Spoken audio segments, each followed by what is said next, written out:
People like you serve tables, not sit here, the manager said, and my father laughed while he pushed a stiff black apron across my own 25th birthday plate. My cake still had one candle burning, 25, one little flame shaking over white frosting from Ingles, because Calvin Mercer said bakery cake was a waste when the restaurant had dessert trays. My mother, Denise, stared down at her folded hands. My cousin Tara pressed her lips together. My brother Marcus looked at the TV over the bar like the score needed him. Nobody moved. Nobody spoke. The manager's name was Preston Hale. He owned 2 shiny loafers, 1 thin smile, and not 1 ounce of sense God could use. Bring her something useful, my father had told him. Preston did. I took the apron between 2 fingers. I folded it once, then twice. I laid it beside my untouched cake. Under my napkin, the corner of a plain plastic hospital badge flashed. I turned it face down. My phone buzzed against my thigh. A catering invoice. $27,000 too high, because somebody had coded patient outreach meals as executive dining. I fixed it before my coffee cooled. That was the part they never understood. I could read a hospital balance sheet cold. I could spot 1 wrong reimbursement code before breakfast. But in that room, my own father still wanted me small enough to fit behind a serving tray.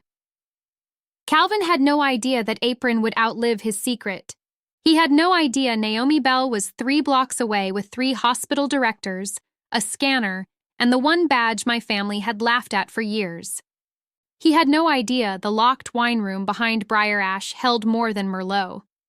And when Naomi walked in later and said, "Doctor, the board is ready," my father's whole face would change before she finished reading the clause that started with my trust number and ended with $86,000. Let me take you back to the beginning of that night.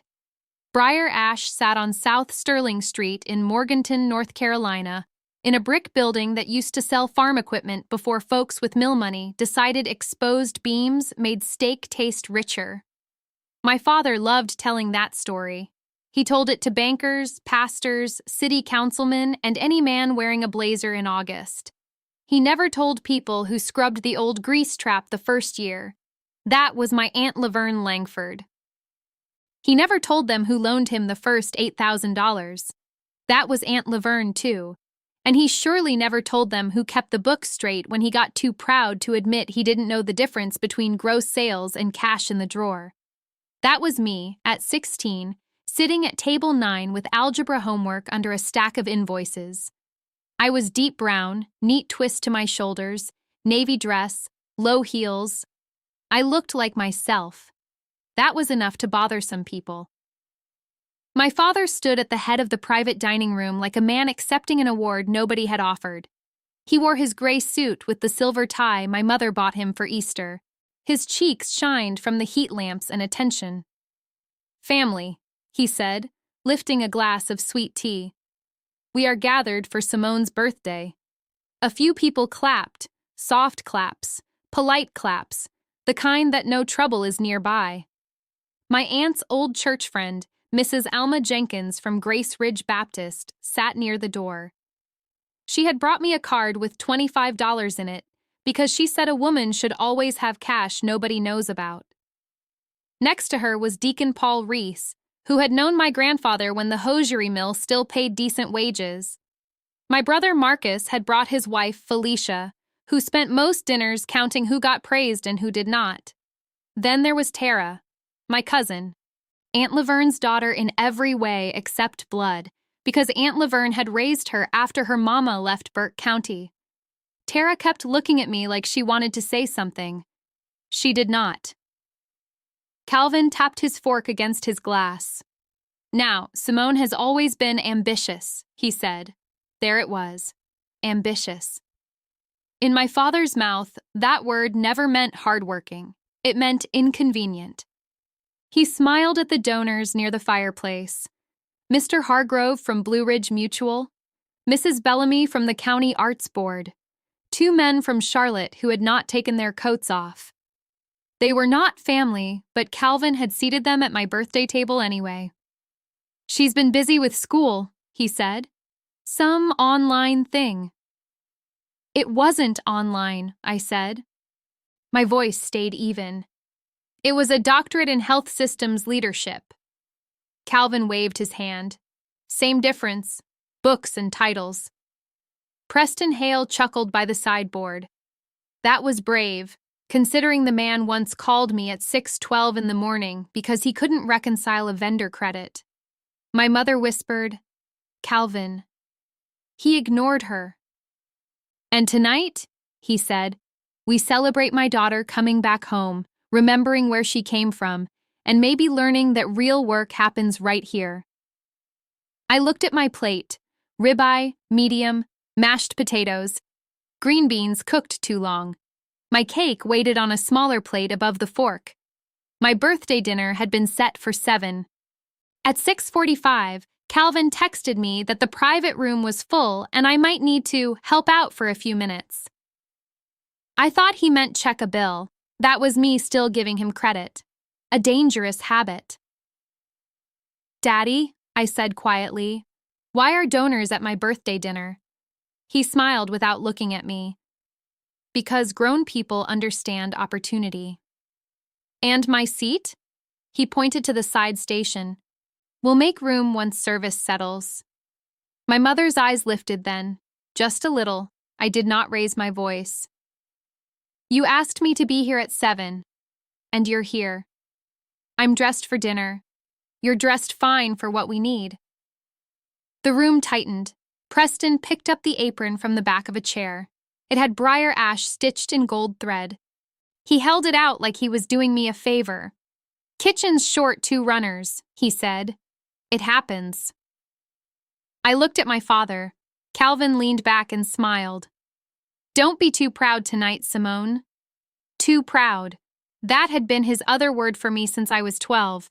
Too proud to laugh when Uncle Ray said girls didn't need calculators. Too proud to let Marcus take credit for my scholarship essay. Too proud to keep working weekends at Briar Ash after Preston called me girl in front of a vendor and Calvin told me not to be sensitive.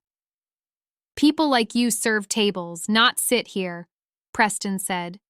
"There are moments when a room tells on itself." Mrs. Jenkins stopped breathing through her nose. Deacon Reese lowered his fork.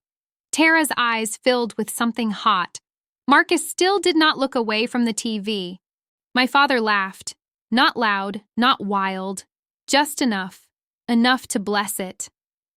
I folded the apron because my Aunt Laverne taught me not to throw cloth when somebody was trying to turn me into noise. I set it down clean. That was her phrase. Set it down clean, baby. Don't hand messy people another mess to point at. I picked up my phone. My assistant, Naomi Bell, had sent the invoice at 7:03. North Burke Regional Hospital Foundation. Outreach Dinner Bundle. Briar Ash Catering.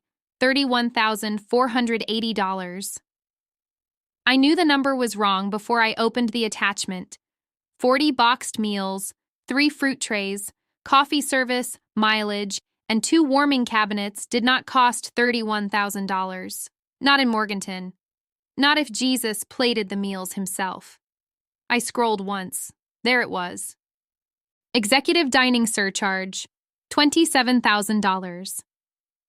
I typed back, reject code, rebill under community access, no surcharge, ask for signed approval. Naomi answered fast. Already did. They sent Calvin's initials. I looked across the table. My father was talking to the Charlotte men about expansion. "We're looking at a second location," he said. "Maybe Hickory, maybe even Charlotte if the right partners step up." The right partners, the wrong money. I felt the badge under my napkin with my left hand. Smooth plastic, cheap edges, no photo on the front. Not the hospital badge I wore every day. This one had been in my purse for 3 weeks, tucked inside a small brown wallet Aunt Laverne left in a lockbox at Grace Ridge Baptist. I had not shown it to anyone. I barely understood it myself. Inside that wallet was one sealed card and one sentence in Aunt Laverne's careful handwriting. Never sign hungry. That was all. No explanation, no warm letter, no long goodbye. Aunt Laverne did not waste words when 5 would do. She had passed the previous winter after an illness that took more from her every month. She did not want hospital visitors crying over her bed. She wanted ginger tea, gospel hour on low, and somebody to make sure Calvin did not touch what was not his. 2 weeks after the service, Pastor Ellis called me into his office behind Grace Ridge Baptist. The church sat off West Union Street, old brick, white trim, basement kitchen that smelled like coffee and lemon cleaner. I grew up in that kitchen. I learned multiplication beside foil pans of chicken. I learned patience watching Aunt Laverne label every casserole dish so none came home missing. Pastor Ellis slid a key across his desk. Your aunt left you access to her lockbox. What lockbox? He looked tired. The one she said your father should never know about. That made my stomach go still. I opened it the next afternoon.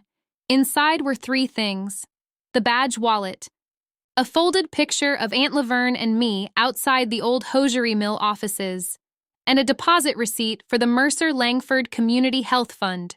Original principal, $142,000. Current restricted balance, $318,760. I stared at that receipt until the numbers blurred. Aunt Laverne had built that fund with mill pension money, land proceeds, and the stubborn belief that women in Burke County should not have to drive to Charlotte for basic care. She had talked about it for years. Calvin called it her church lady project. Funny how men say project when they mean money they cannot control. I had asked him about it once at Sunday dinner. What happened to Aunt Laverne's clinic fund? He cut his pork chop too hard. Don't start. I'm only asking. You always only ask right before you accuse. Marcus laughed. Felicia smiled into her tea.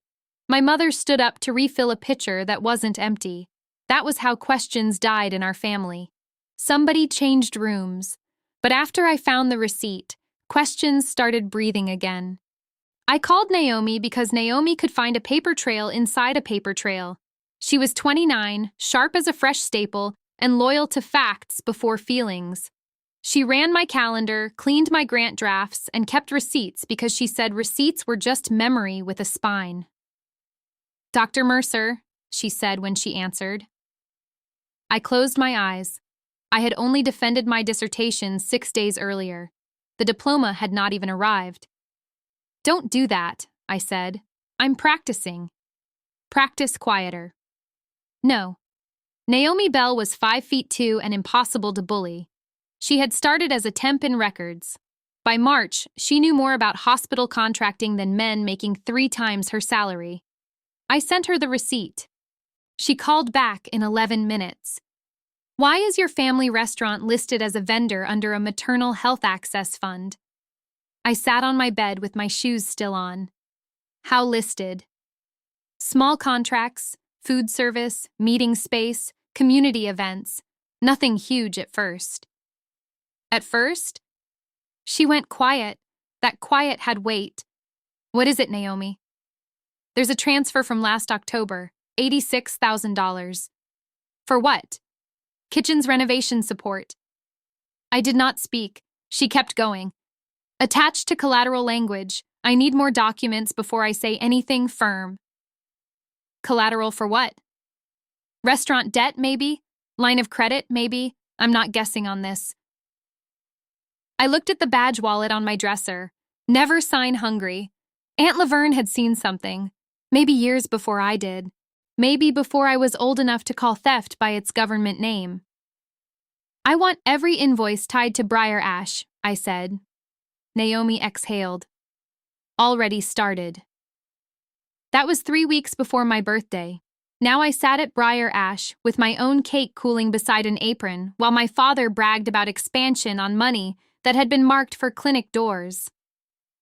Simone, Felicia said, aren't you going to say thank you? I looked up. For what? For the party. My brother finally turned from the TV. Come on, Sim, don't make it weird. I smiled at him, small, tired. It got weird before I got here. Calvin's eyes sharpened. Watch your tone. I am. You think a title makes you better than family? No. Good, because it doesn't. I didn't say it did. He leaned closer. This restaurant fed you. That old line, Briar Ash fed me, Briar Ash clothed me, Briar Ash paid for school. A person could say anything if he left out every receipt. I worked here from 14 to 21, I said, and got paid. $5 an hour under the table until I was 16. Preston's smile twitched. Mrs. Jenkins made a small sound, not quite a cough. Calvin set his glass down. You want to do this here? No, I said. I came for dinner. He stared at me for 5 seconds, then 7. He expected me to fill the silence with apology. I had done that most of my life. I knew the shape of it. Smile, shrink, say he meant well, eat the cold food, go home sick. Not that night. Calvin turned to the donors. My daughter's tired, he said. Big school week. One of the Charlotte men smiled without teeth. Congratulations on your degree. Thank you. What field? Health systems leadership. Calvin cut in. Administrative stuff. I kept my eyes on the Charlotte man. Rural hospital access, reimbursement design, maternal health delivery. The man blinked. That's needed. It is. Preston shifted at the sideboard. My father's jaw moved once. Mrs. Bellamy leaned forward. Are you with North Burke Regional? I am. What do you do there? Before I could answer, Calvin stood. All right, he said. Tiny change of plan. My mother whispered, Calvin, don't. He lifted one finger at her. She went quiet. That one finger had run our house for years. He looked at me with the soft, public smile he used when he wanted witnesses confused. Simone, I've given this table to our donor guests for the rest of the evening. I sat still. It's your birthday, he said. But this is business. You understand business, don't you? Tara said, Uncle Calvin. He ignored her. We'll box your plate, he said. Preston can find you something in the office. The office with the broken chair? I asked. Preston laughed once before he could stop himself. Calvin's smile disappeared. You have embarrassed this family enough. There it was, the real sentence under all the other sentences. Not the apron, not the cake, not the donors. Embarrassed. Because I earned a title he could not claim. Because Aunt Laverne left a lockbox he did not control. Because I had stopped asking permission to know what I knew. The badge under my napkin felt heavy now. That was strange, because it weighed almost nothing. I stood up. My mother reached for my wrist. Her fingers barely touched me. Baby, she whispered. I looked at her. There were years inside that one word. Years of watching her soften blows after they landed.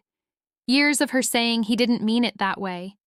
Years of dinner plates kept warm for a man who came home angry and called it pressure.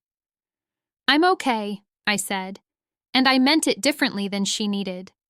I picked up my purse. I left the apron folded beside the cake. Preston stepped aside.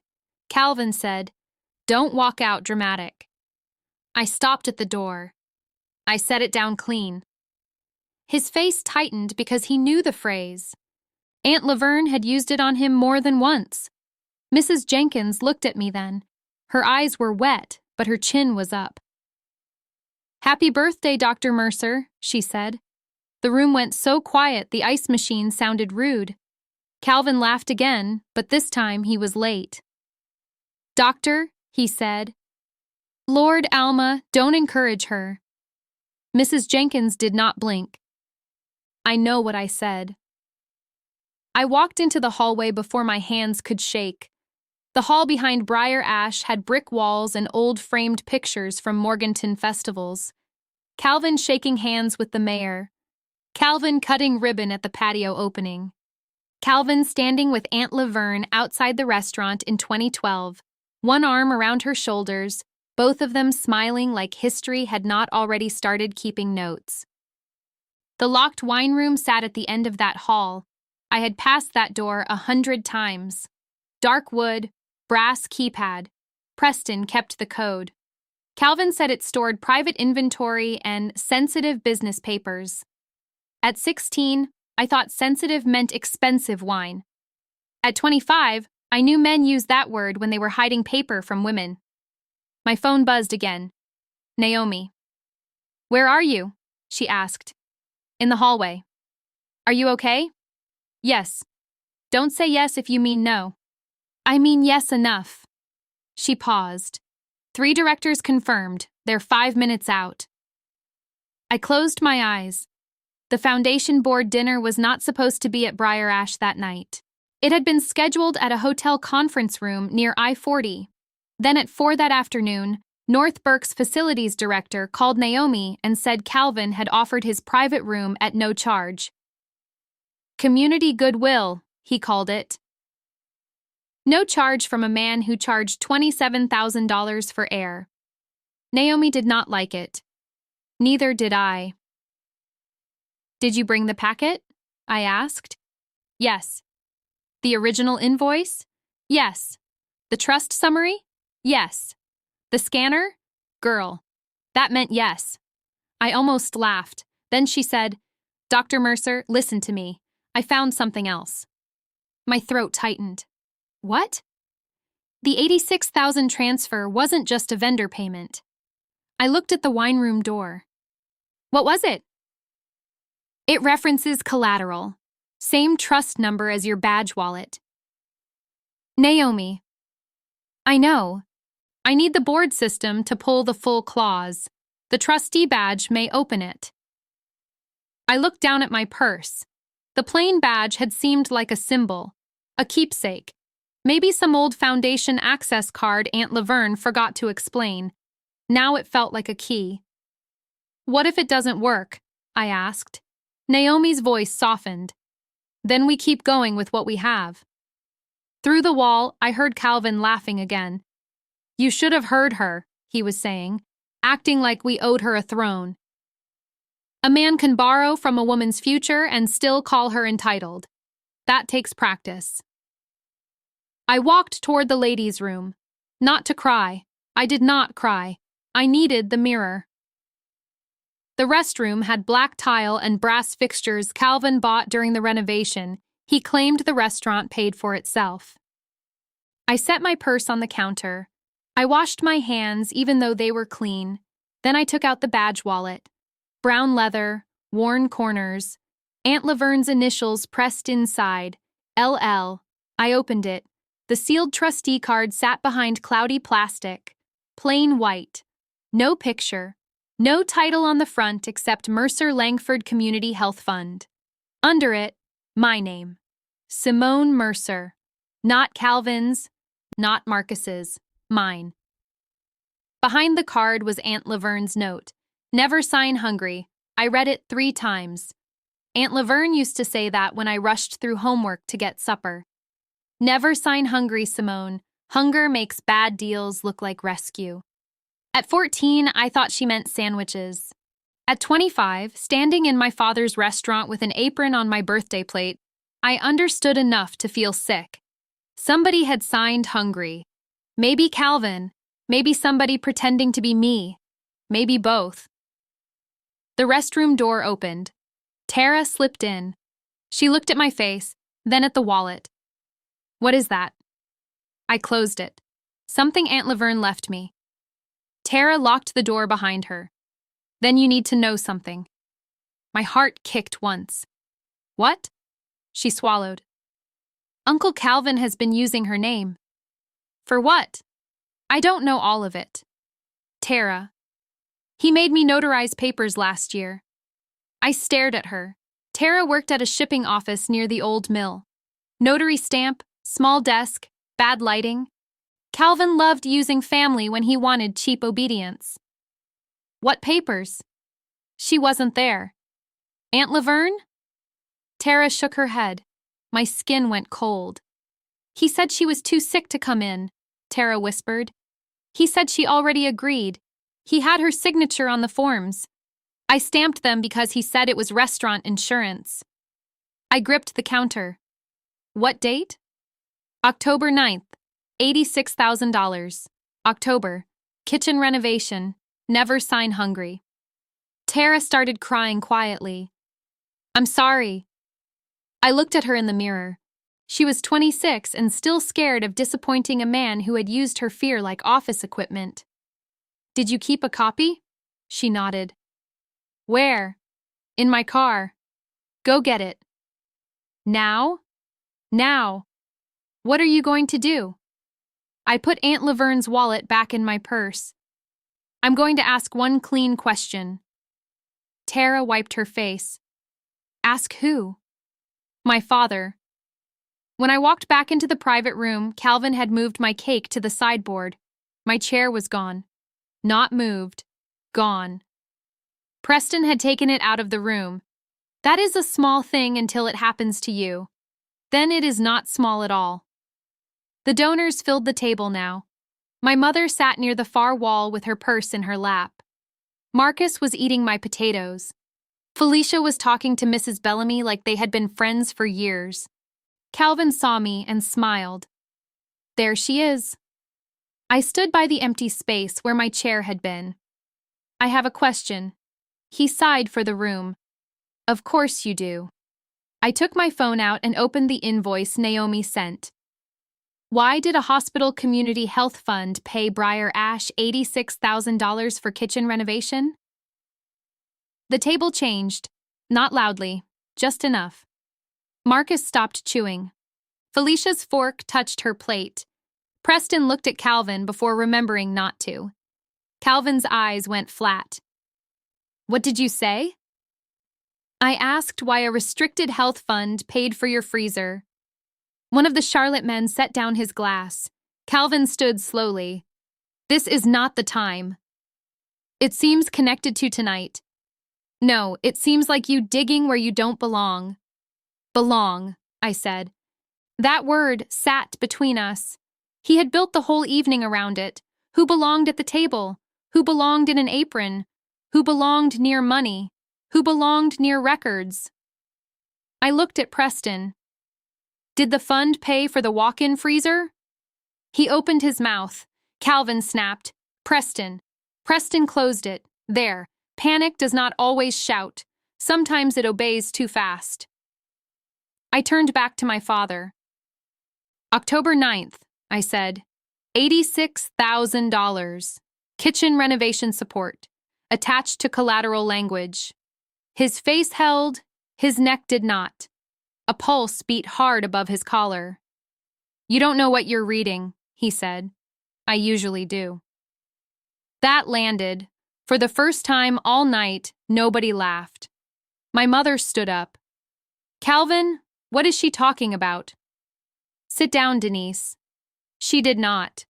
It was the first time I had seen her disobey that finger in years. What is she talking about? She asked again. Calvin looked at me with something close to hate, but cleaner, fear. You think that degree makes you dangerous, he said. No. I touched the purse at my side. I think paper does. From the front of the restaurant came the sound of the hostess greeting someone, then heels on wood, fast steps, certain ones. Naomi Bell appeared in the doorway wearing a black blazer, carrying a blue folder against her chest. Behind her stood Dr. Warren, Mr. Klein from Foundation Compliance, and Ms. Patel from the hospital board. Naomi looked at the apron beside my cake. She looked at the missing chair. Then she looked at me. Doctor, she said, clear enough for the whole room to hear. The board is ready. The board? Calvin said. Naomi did not look at him first. That was her gift. She knew where authority lived before men could point at it. Yes, she said. The foundation board. Dr. Warren stepped beside her. He was tall, silver-haired, and tired in that hospital way, like every hallway had followed him home. Mr. Klein stood with a leather folder. Ms. Patel held a tablet against her hip. They were not dressed for celebration. They were dressed for signatures. Calvin's face changed in small pieces. First confusion, then calculation, then that public smile again. "Well," he said, "this is a surprise."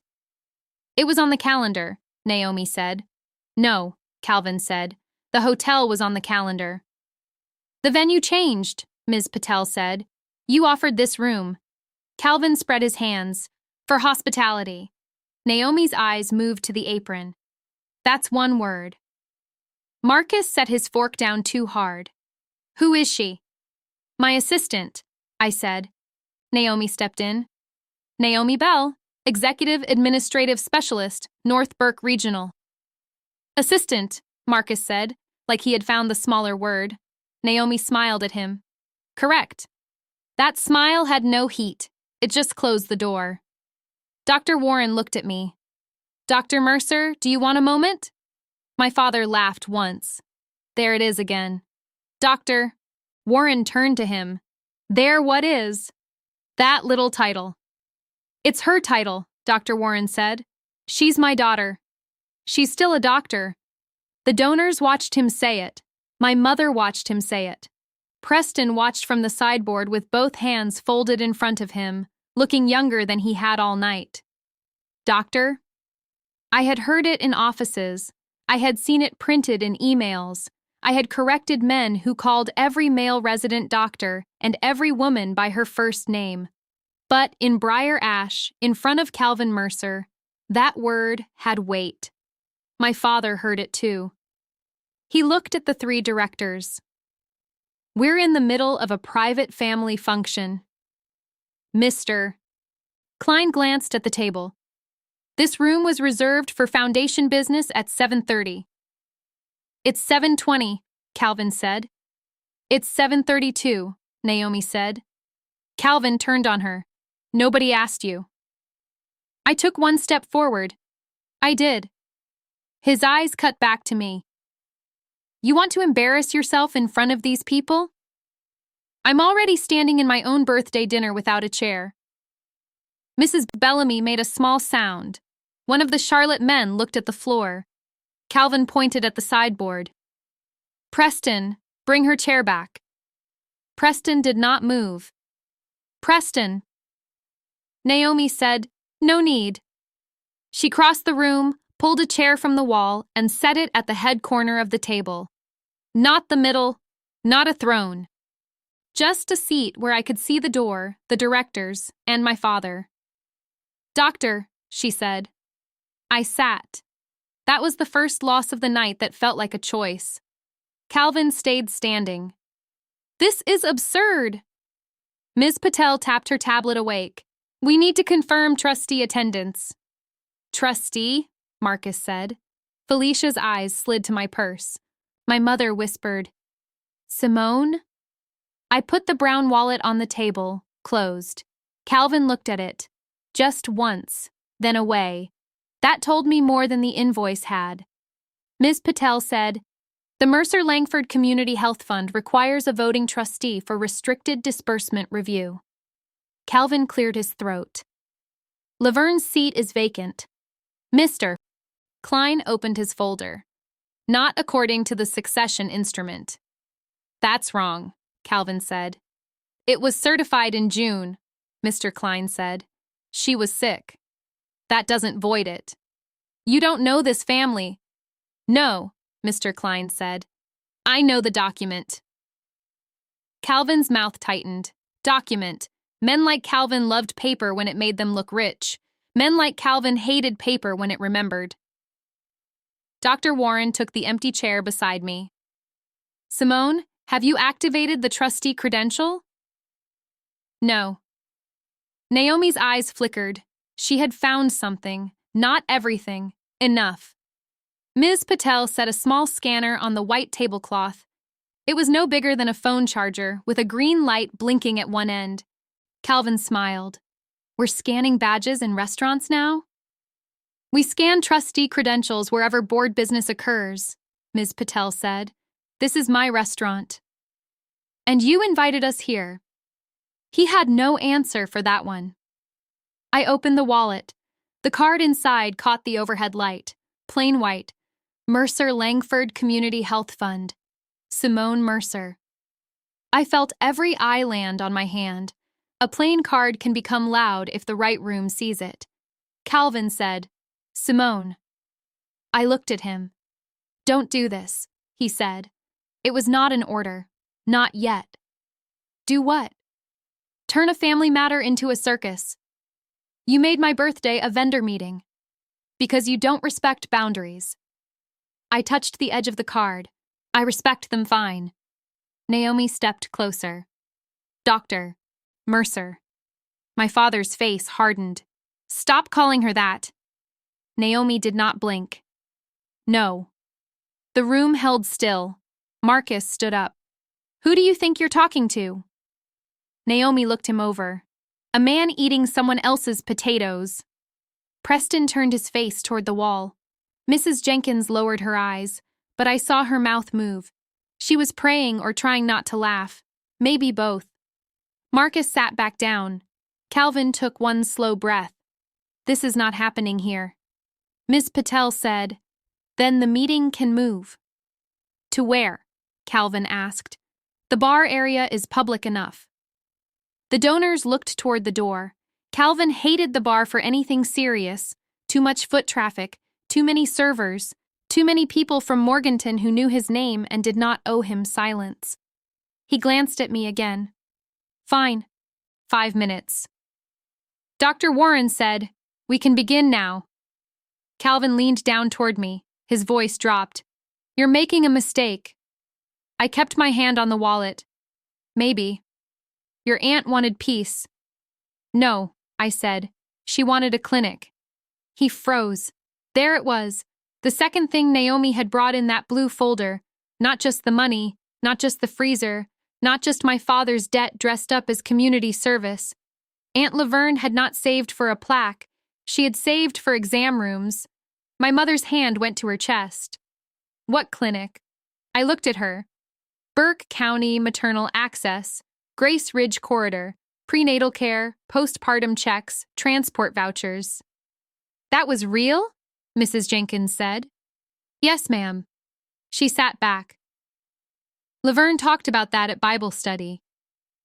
Calvin snapped, Alma. Mrs.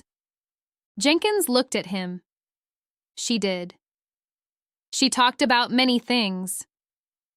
She brought a folder, Mrs. Jenkins said. Purple one. She said no woman ought to beg for a ride to be seen. My mother slowly sat down. My chest tightened, but my voice stayed even. That was Aunt Laverne's discipline still working in me. Naomi opened the blue folder. Dr. Mercer, I pulled the preliminary grant memo. Calvin pointed at her. That folder is not authorized. Mr. Klein said, it is foundation material. It concerns my business. It concerns a restricted fund. Calvin looked around the table for rescue. He found none clean enough to use. Felicia tried anyway. Maybe this is all a misunderstanding. Naomi turned one page. The clinic planning allocation was $42,000. Felicia's mouth closed. Naomi continued. The transport pilot was $18,500. The first-year equipment reserve was $67,000. Mrs. Jenkins whispered, Lord. Naomi looked at me. The October transfer matched the reserve draw schedule.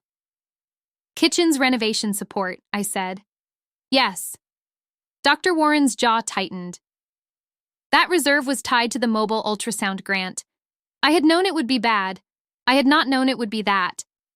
Mobile ultrasound, a van, a technician, a folding chair in a church parking lot, a black mother from Oak Hill not choosing between gas and a checkup. Aunt Laverne had seen it clear. My father had seen a freezer. My father lifted his hand. No one stole anything. I looked at him. I didn't use that word. But you meant it. I asked a question. You staged an ambush. No, you moved the board meeting here. He turned to the Charlotte men. You all seeing this? The first man said nothing. The second cleared his throat. Calvin, I think we should step out. You sit down, Calvin said. That one came too sharp. The man did sit, but not from respect, from discomfort. Preston walked to the door. I'll get fresh coffee. Calvin's eyes flashed. Stay. Preston stopped. Ms. Patel said, Mr. Mercer, is there a reason your manager can't leave? No. Then let him leave. Calvin smiled at her. I don't take instructions from you. No, she said. But your lease takes funds from us. That was new. My father's eyes changed. I turned toward her. What lease? Naomi pulled another sheet. Calvin said, Enough. Dr. Warren sat forward. No, not enough. Mr. Klein adjusted his glasses. Briar Ash occupies a parcel under the Langford Family Commercial Lease Trust. It intersects with the health fund through a restricted collateral covenant. I looked at the tablecloth. White linen, silverware, my birthday cake near an apron, men in jackets, women holding the truth together with both hands. Say that plain, my mother said. Mr. Klein looked at her with more gentleness than anyone else had shown her that night. If the restaurant defaults, certain trust assets may be reviewed. Reviewed? She asked. Frozen, Naomi said. My mother's eyes went to Calvin. Is that why the house line got denied? She asked. He did not answer. Calvin. It was temporary. What was? He looked at me like I had set fire to his chair. I had not. I had only stopped carrying water. Naomi slid a copy toward me. There are unpaid lease notices. Where? Referenced, not attached. Preston spoke before anyone expected him to. They're in the wine room. Calvin turned so fast his jacket pulled at the shoulder. Preston. Preston's face went pale, but he kept going. Back cabinet. Bottom drawer. The room did not breathe for a second. The locked wine room. Sensitive business papers. At 16, I carried crates past that door. At 19, I wiped fingerprints off the brass keypad. At 25, I knew the room had never been about wine. Calvin walked toward Preston. You don't know what you're talking about. Preston stepped back. I file what you hand me. You file payroll. And notices. You're confused. No, Preston said. I'm tired. That word was small. It still split something. Calvin pointed at the door. Go home. Miss Patel stood. He stays. This is my staff. It is board evidence now, Mr. Klein said. Calvin laughed. Evidence? Listen to yourself. Naomi said, there's also a notary issue. Tara entered with a manila folder held tight to her stomach. Her face was clean now. Her eyes were red. She walked like she had decided something in the parking lot, and every step hurt. Calvin saw the folder. No, he said. Tara did not stop. My cousin placed the folder in front of me. October 9th.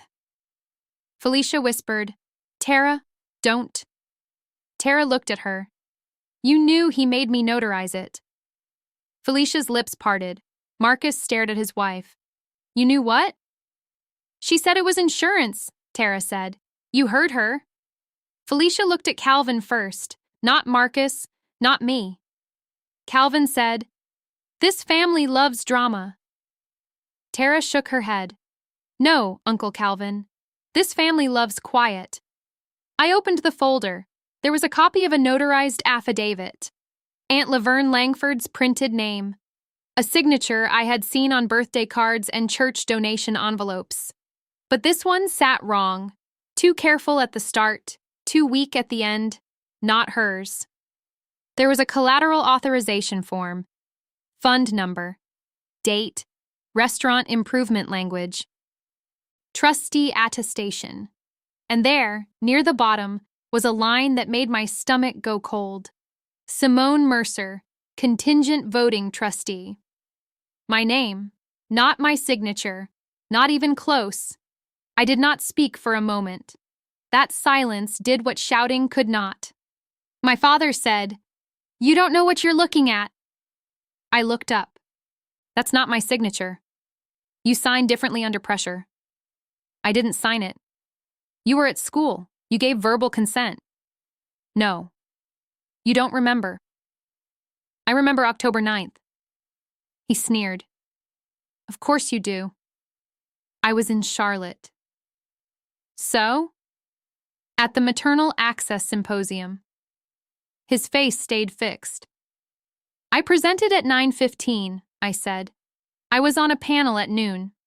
I met Naomi at the coffee bar at 2. Naomi said, I have the badge log. Calvin's eyes narrowed. Of course you do. She keeps receipts, I said. Naomi opened her phone. Atrium Conference Center entry, 8:03 a.m., exit, 5:46 p.m. Mr. Klein reached for the copy. May I? I slid it to him. Calvin slapped his palm on the table. Silverware jumped.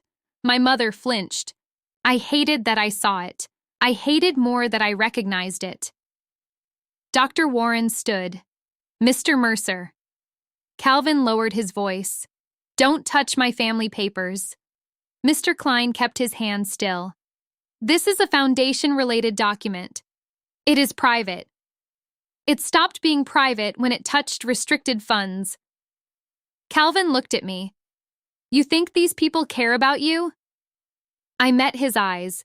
There he was, not the host, not the father, not the man smiling in ribbon-cutting pictures, the man under it.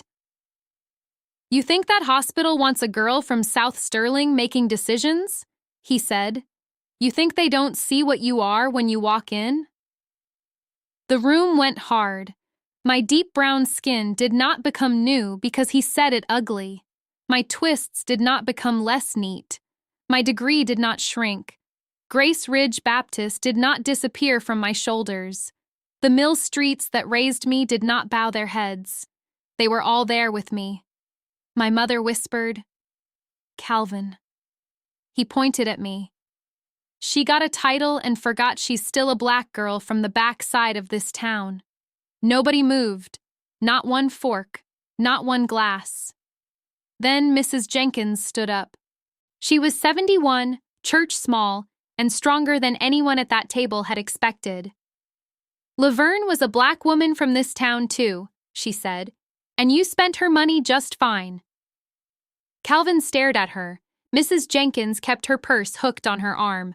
I'm going home. Alma, my mother said. No, baby. She looked at me. I came for your birthday. I saw enough. She walked to the door, then stopped beside Naomi. Tell the truth clean, she said. Naomi nodded. Yes, ma'am. Mrs. Jenkins left. That was her verdict. The Charlotte men followed 2 minutes later after mumbling about calls. That was theirs. They loved proximity until proximity got expensive. Mrs. Bellamy stayed. She folded her napkin and set it down like she was marking a page. I serve on the Grace Ridge Outreach Committee, she said. I want my name on the record. Calvin said, You don't have a record. I will tonight. That was hers. Felicia stayed seated. She looked at Tara, then at Marcus, then at her untouched wine.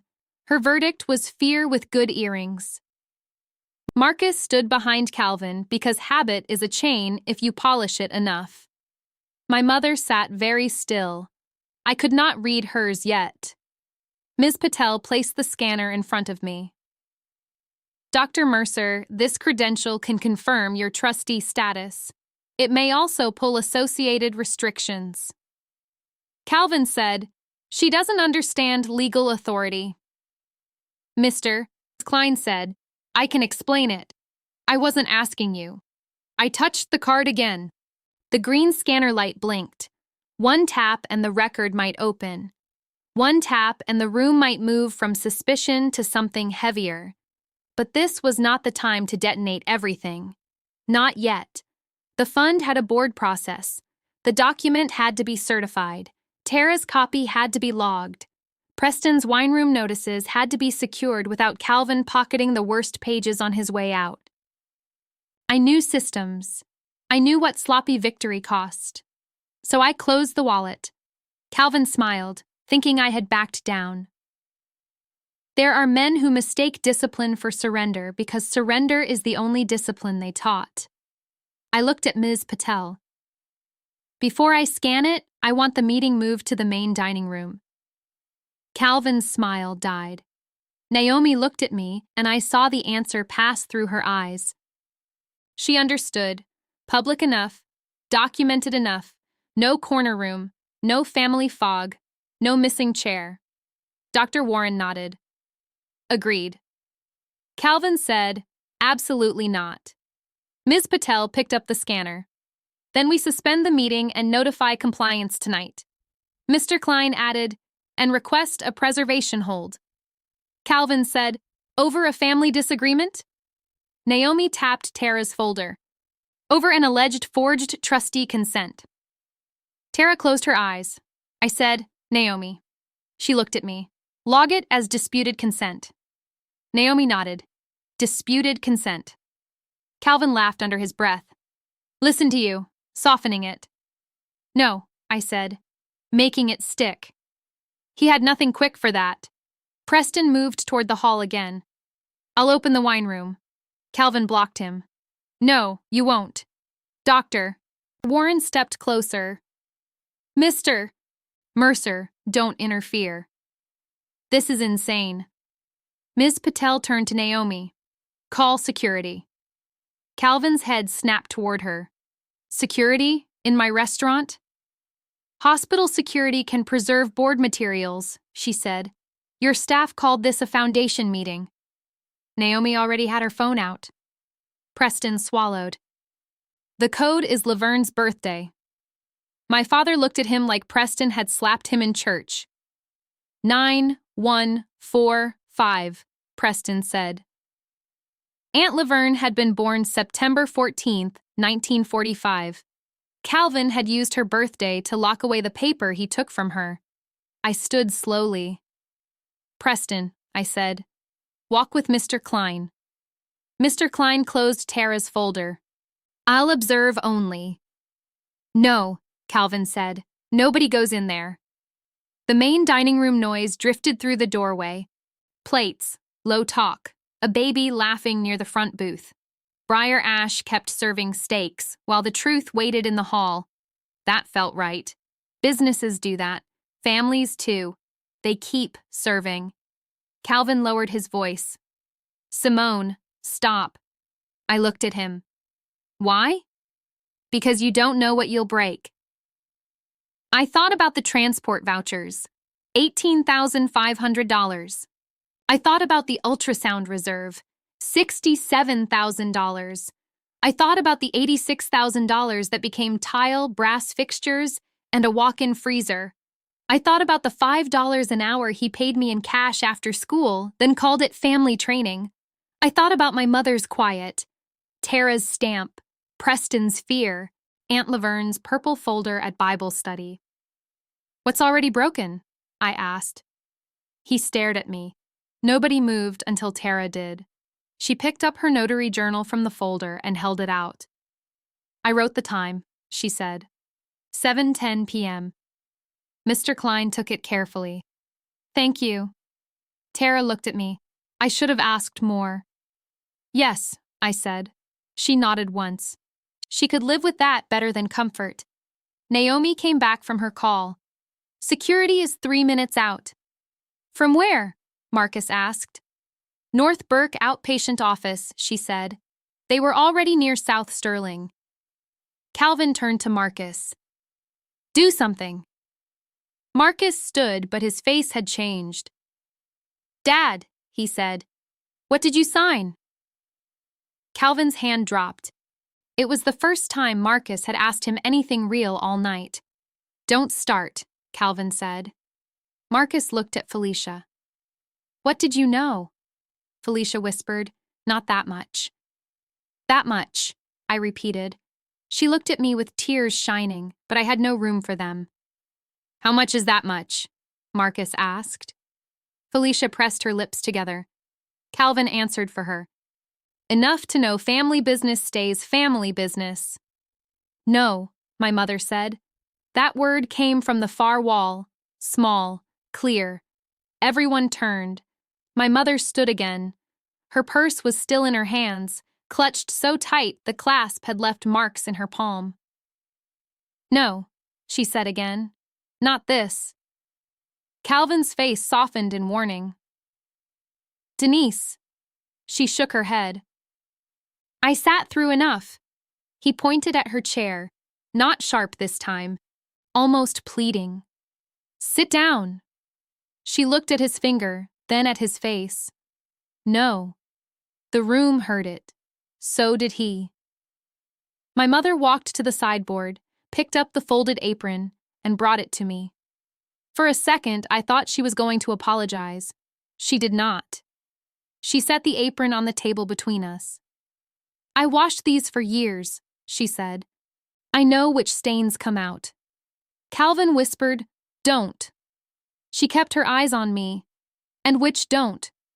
Then she moved to stand behind my chair, not beside Calvin, behind mine. I did not turn around. I did not reach back.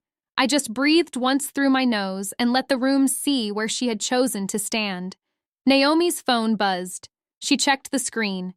Security is at the host stand. Ms.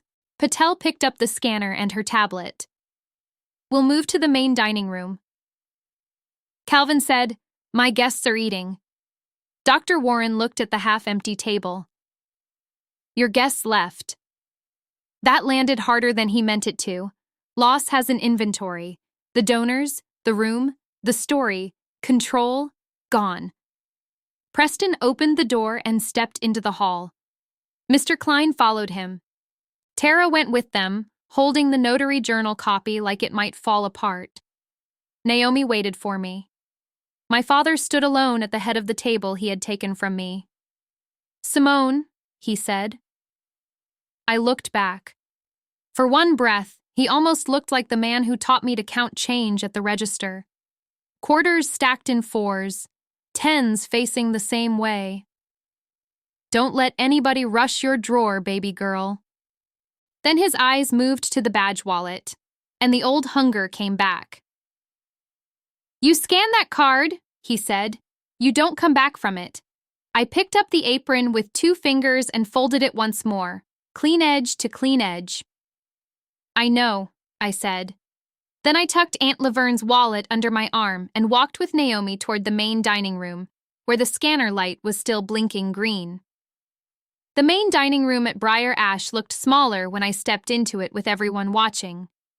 I had walked through that room 1,000 times. I knew which floorboard dipped near booth 6. I knew the cold spot by the old brick wall when the air kicked on. I knew the little table near the kitchen where they put folks they did not think would complain. That night, every face turned. A couple from Grace Ridge Baptist sat near the window with their forks halfway up. Mr. Henson from the old hosiery mill offices leaned back in his chair. 2 nurses from Burke Memorial sat at the bar, still wearing navy scrubs under their jackets. One of them saw Dr. Warren and straightened before she saw me. Then she saw me. Dr. Mercer? She said. Calvin heard it. He hated it worse the second time. Naomi moved to my left. Ms. Patel moved to my right. Dr. Warren stayed behind me, not crowding, just present. My mother came last. She kept her purse tucked under her arm like she was walking into church late and did not want to make noise. Preston was already at the back hall with Mr. Klein. Tara stood beside them. Her hand rested on her notary journal. The wine room door was still closed.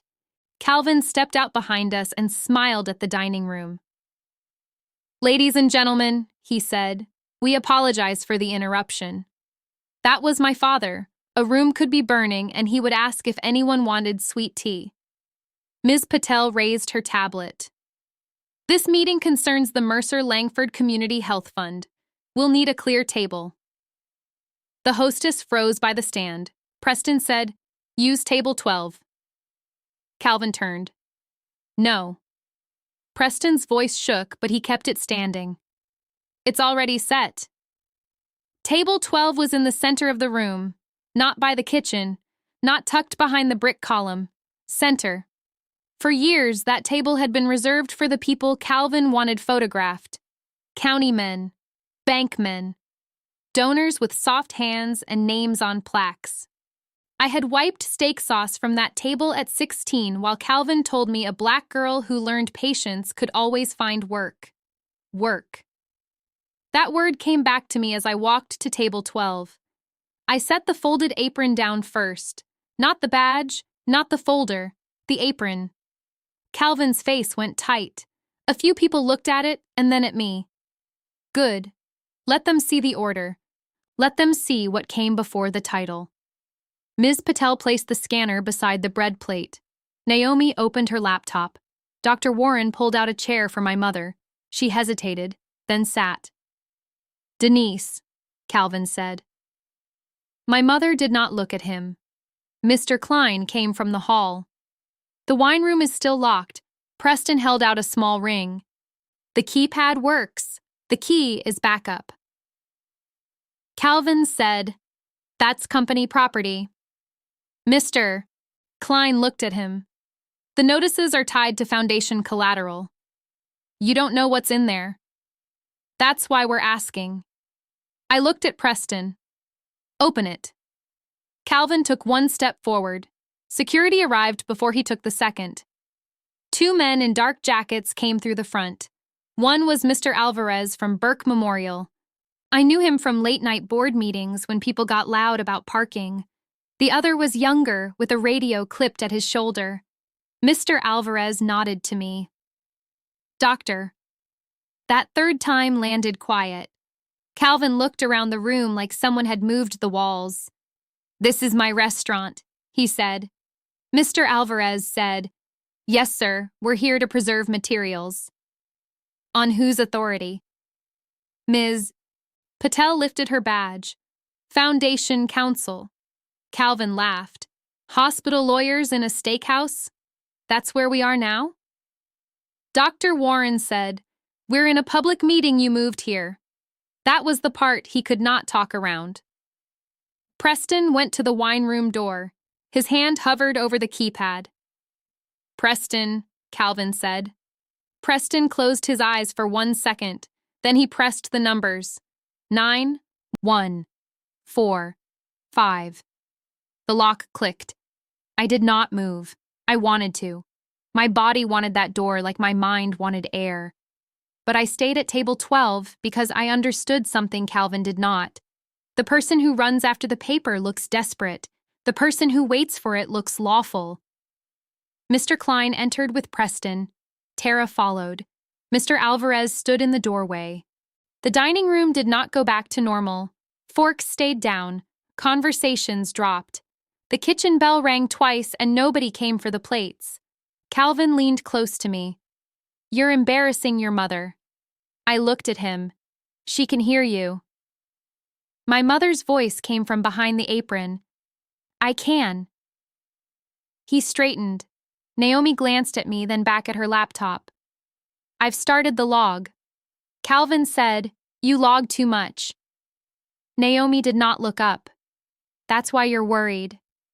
Felicia came into the dining room with Marcus behind her. Her face had lost its dinner party shine. Marcus looked at the guests, then at table 12, then at me. For once, he did not tell me to calm down. Simone, he said, what happens if they find notices? Depends what they say. And if Dad signed them? Then he explains them. Calvin snapped, I don't answer to children. I turned my head. I'm 25. You act 12. No, I said. You just need me there. That sentence did not get loud. It did not need to. Mr. Klein came back carrying a stack of cream envelopes, a blue binder, and one black accordion file with a broken elastic cord. Preston carried a second stack against his chest. Tara held one sheet by its corner like it had burned her. The room shifted. Mr. Klein set the documents on table 12. Inventory, Naomi said. Start with the envelopes, Ms. Patel said.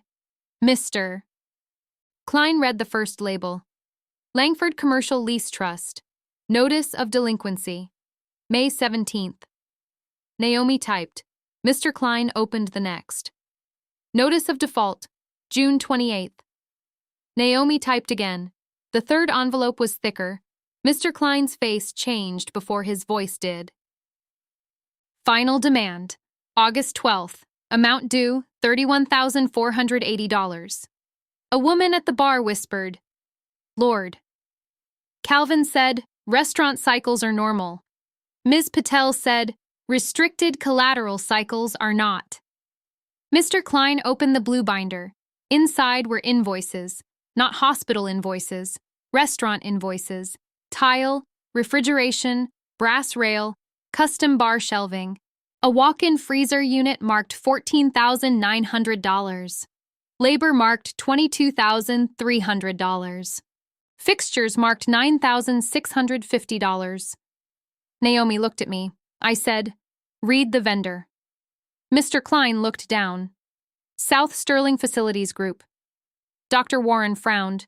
That vendor bid on the clinic build-out. Yes, Naomi said. They submitted last week. Calvin's eyes moved. Fast. There it was. A new door. I looked at Ms. Patel. They're on the maternal access site list? She checked her tablet. Yes, for the Oak Hill Mobile Clinic storage bay. My chest went still. Oak Hill again. Aunt Laverne again. Not just yesterday's money, tomorrow's building too. Dr. Warren said, Calvin, do you have an ownership interest in that vendor? No. Naomi clicked twice. Registered agent is Felicia Mercer. Felicia made a sound so small it almost disappeared. Marcus turned. What? Felicia gripped the back of a chair. It was paperwork. Paperwork for what? Calvin said, for a side contract.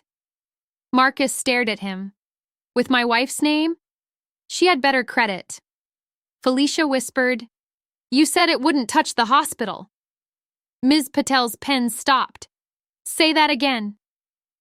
Felicia shook her head. Felicia, Marcus said. She looked at him, then at the floor. He said South Sterling Facilities would pay back the freezer money when the clinic contract came through. The room took that in.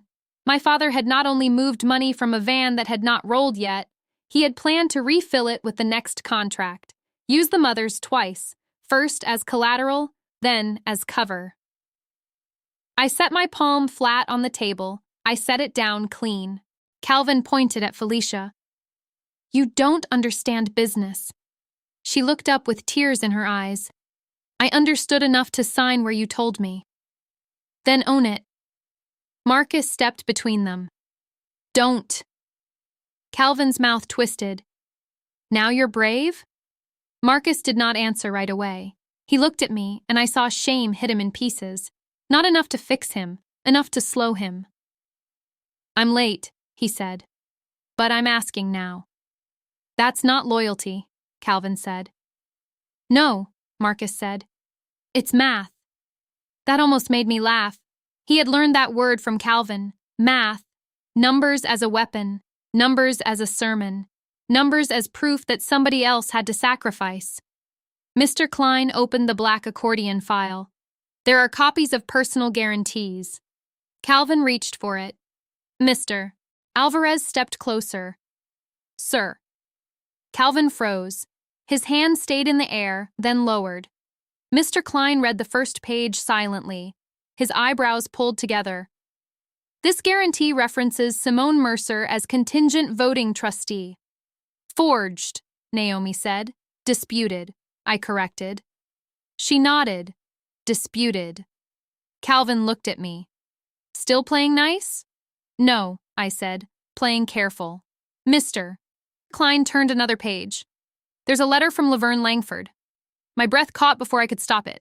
Calvin said, That's not relevant. My mother stood. Read it. He turned on her. Denise. She held his stare. Read it. Mr. Klein looked at me for permission. I nodded once. The paper was old enough to have soft folds. Aunt Laverne's handwriting ran across the top, neat and firm. Not fancy, just sure, mister. Klein cleared his throat. To the trustees, he read.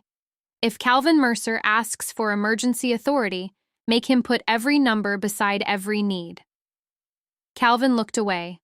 Mr. Klein continued. Do not let him speak in family words when he is asking for fund money. My throat tightened, but my eyes stayed dry. Naomi stopped typing. Even she knew some words needed air around them. Mr. Klein read on. Simone is not to be treated as symbolic. Her vote is real. If she is not present, her consent is not present. Tara covered her mouth. Calvin said, she was sick when she wrote that. My mother said, she was clearer than all of us. Mr. Klein looked down again. Last line. I already knew before he said it. Never sign hungry. Nobody spoke. There are sentences that do not need a lawyer. Aunt Laverne had said that to me at her kitchen table when I was 17, with a plate of salmon croquettes between us and my homework spread beside the salt. I thought she meant boys, jobs, loans, maybe all three. She meant this too. Never sign hungry. Never sign when somebody has made you need their plate. Never sign when family turns hunger into a leash. Tara lowered her hand. He brought the papers after dinner.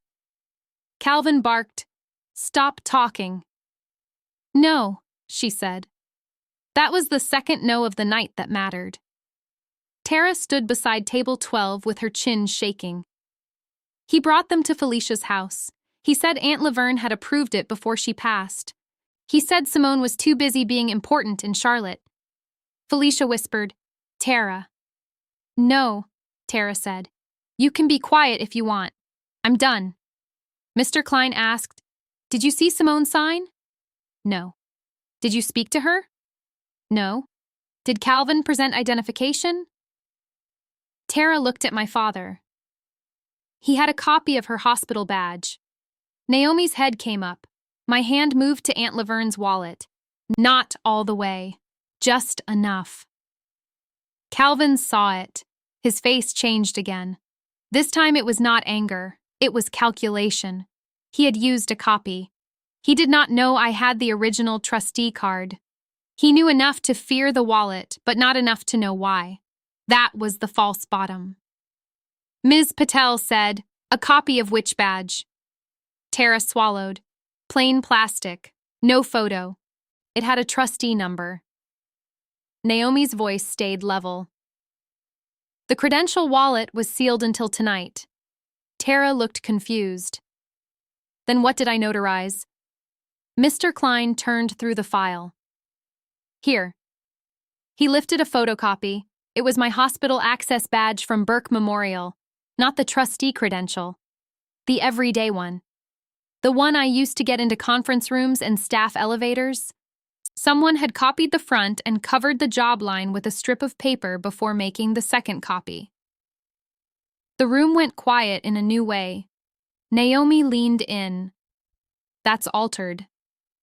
Ms. Patel said, It's not a trustee document. Dr. Warren's jaw worked once, but it was used as one.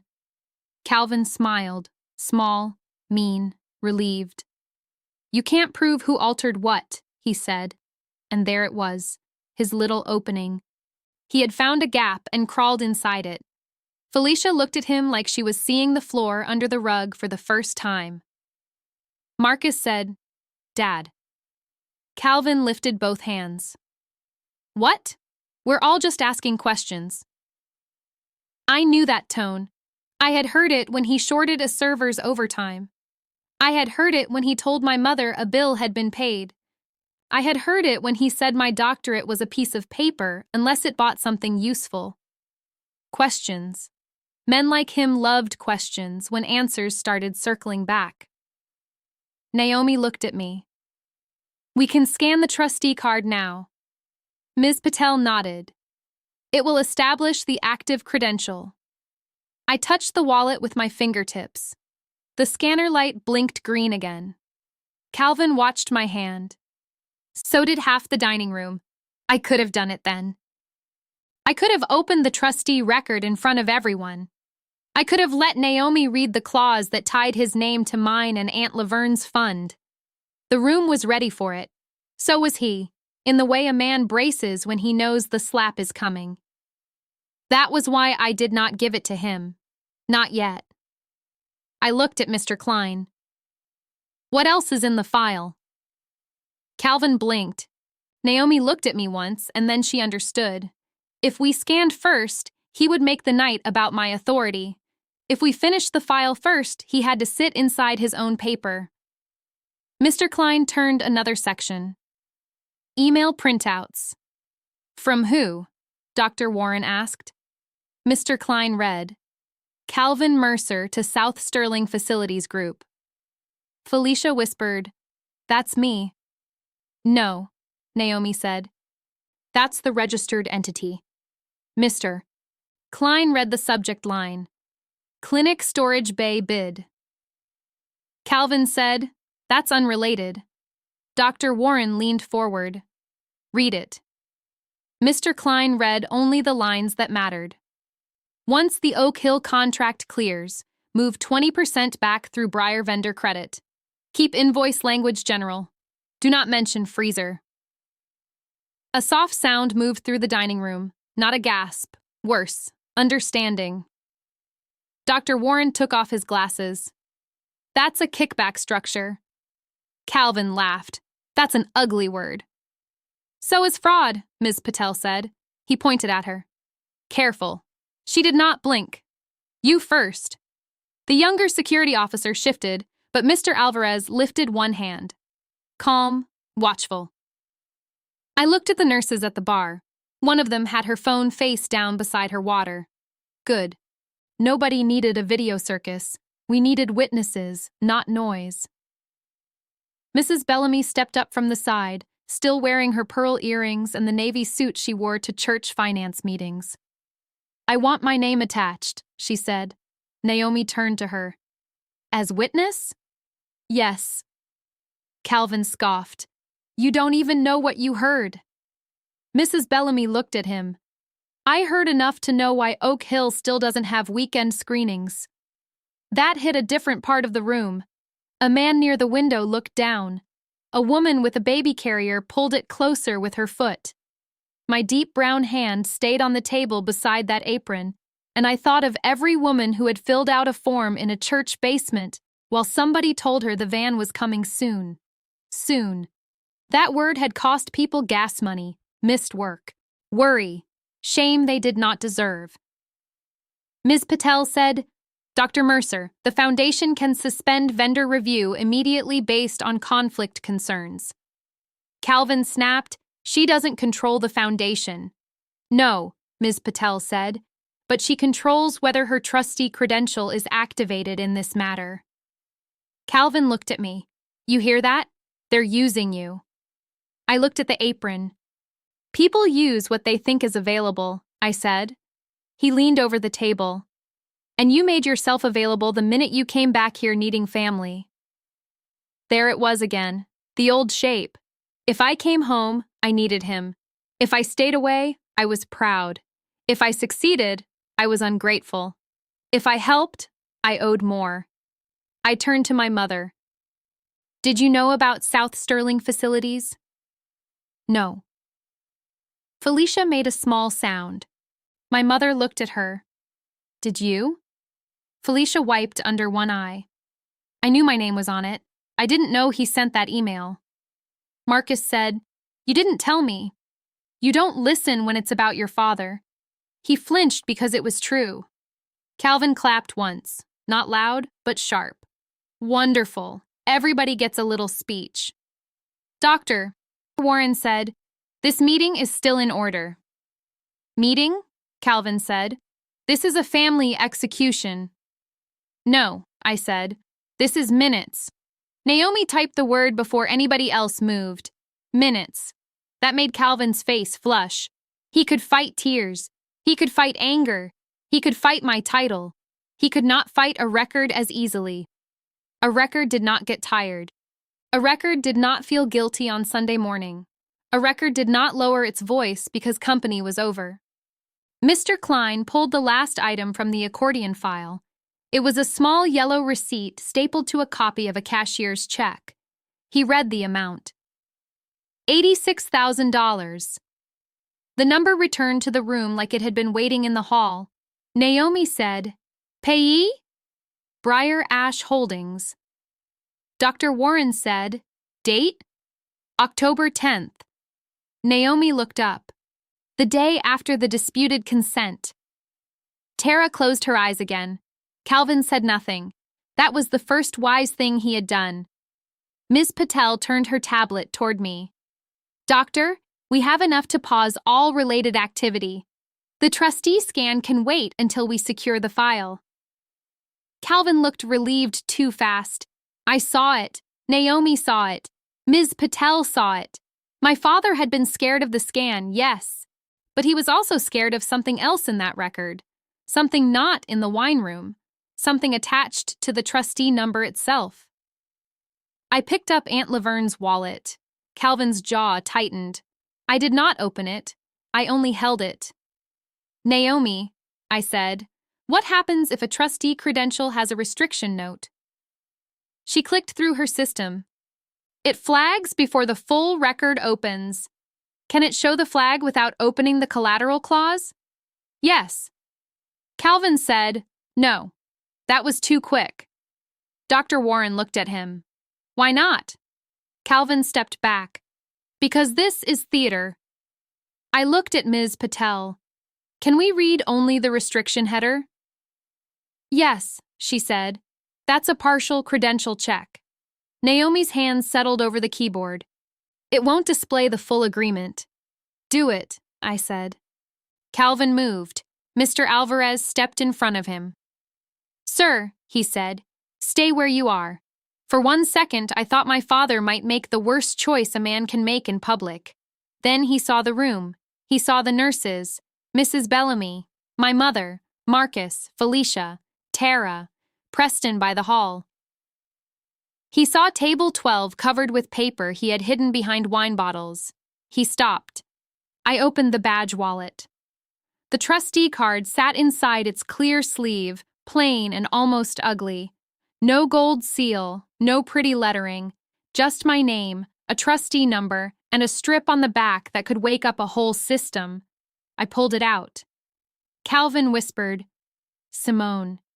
That whisper had father in it, real father, register father, quarters stacked in fours.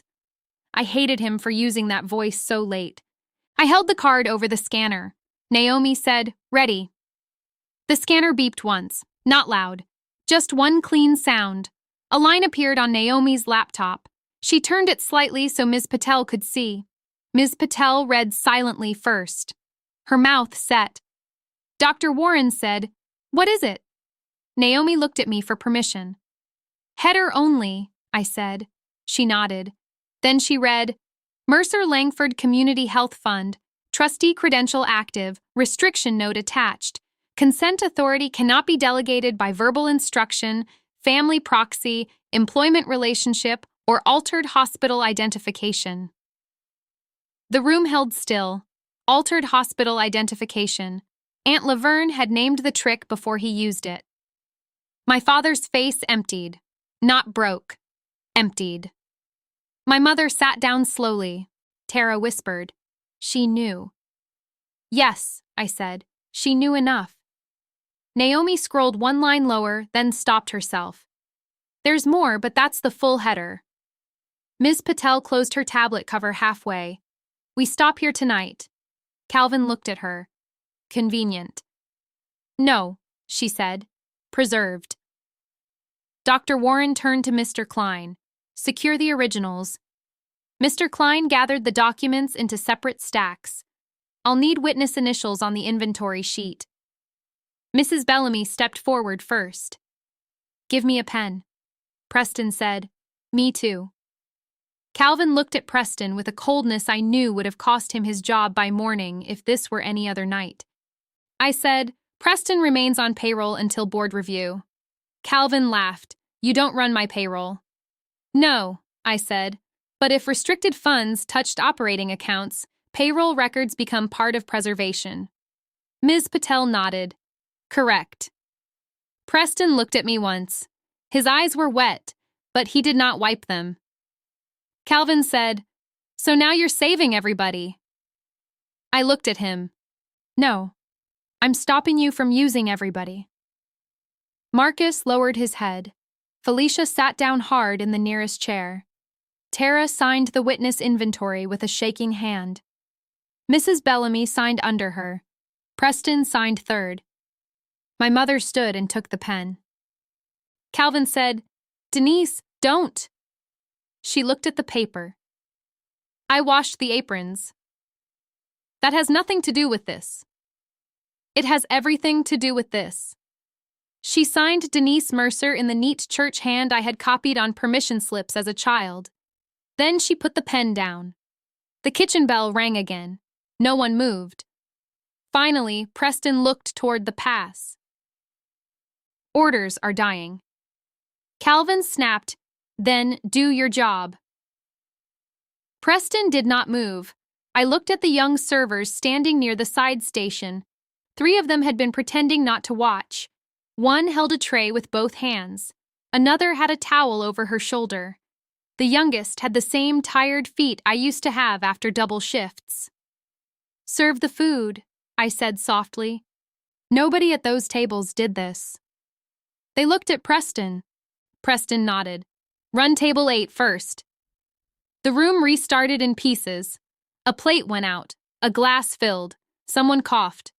The baby near the front booth fussed and then settled. That was Briar Ash, still serving, but now the paper was on table 12. Ms. Patel took the trustee card from the scanner and slid it back to me. "Keep this with you." I put it back in Aunt Laverne's wallet. Calvin watched it disappear. Dr. Warren said, "We reconvene at Burke Memorial, not here." Calvin said, "You can't freeze me out of my own matter." Ms. Patel said, "You'll receive notice." He smiled without humor. "There it is, process." "No," I said, "boundaries." He turned to me. "You think a badge makes you somebody?" I folded the apron again, slower this time. The dining room watched my hands. "No," I said. "I was somebody before you handed me this." He looked like he wanted to answer, but no sentence came. Mrs. Bellamy picked up her purse. "I'm going to call Pastor Glenn." My mother said, "Tonight?" "Yes," Mrs. Bellamy said. "Because Grace Ridge put its name beside that outreach fund. We won't be quiet in the morning." Calvin said, "Church gossip now?" Mrs. Bellamy looked at him. "Church record." Then she left. There went her verdict, written twice. Mr. Klein sealed the first packet in a clear evidence sleeve from Ms. Patel's bag. He sealed the second. Naomi photographed the table, the envelopes, the binder, the accordion file, the apron, and the scanner light. When her camera hovered over the apron, Calvin said, "That's not evidence." Naomi lowered the phone. "It's context."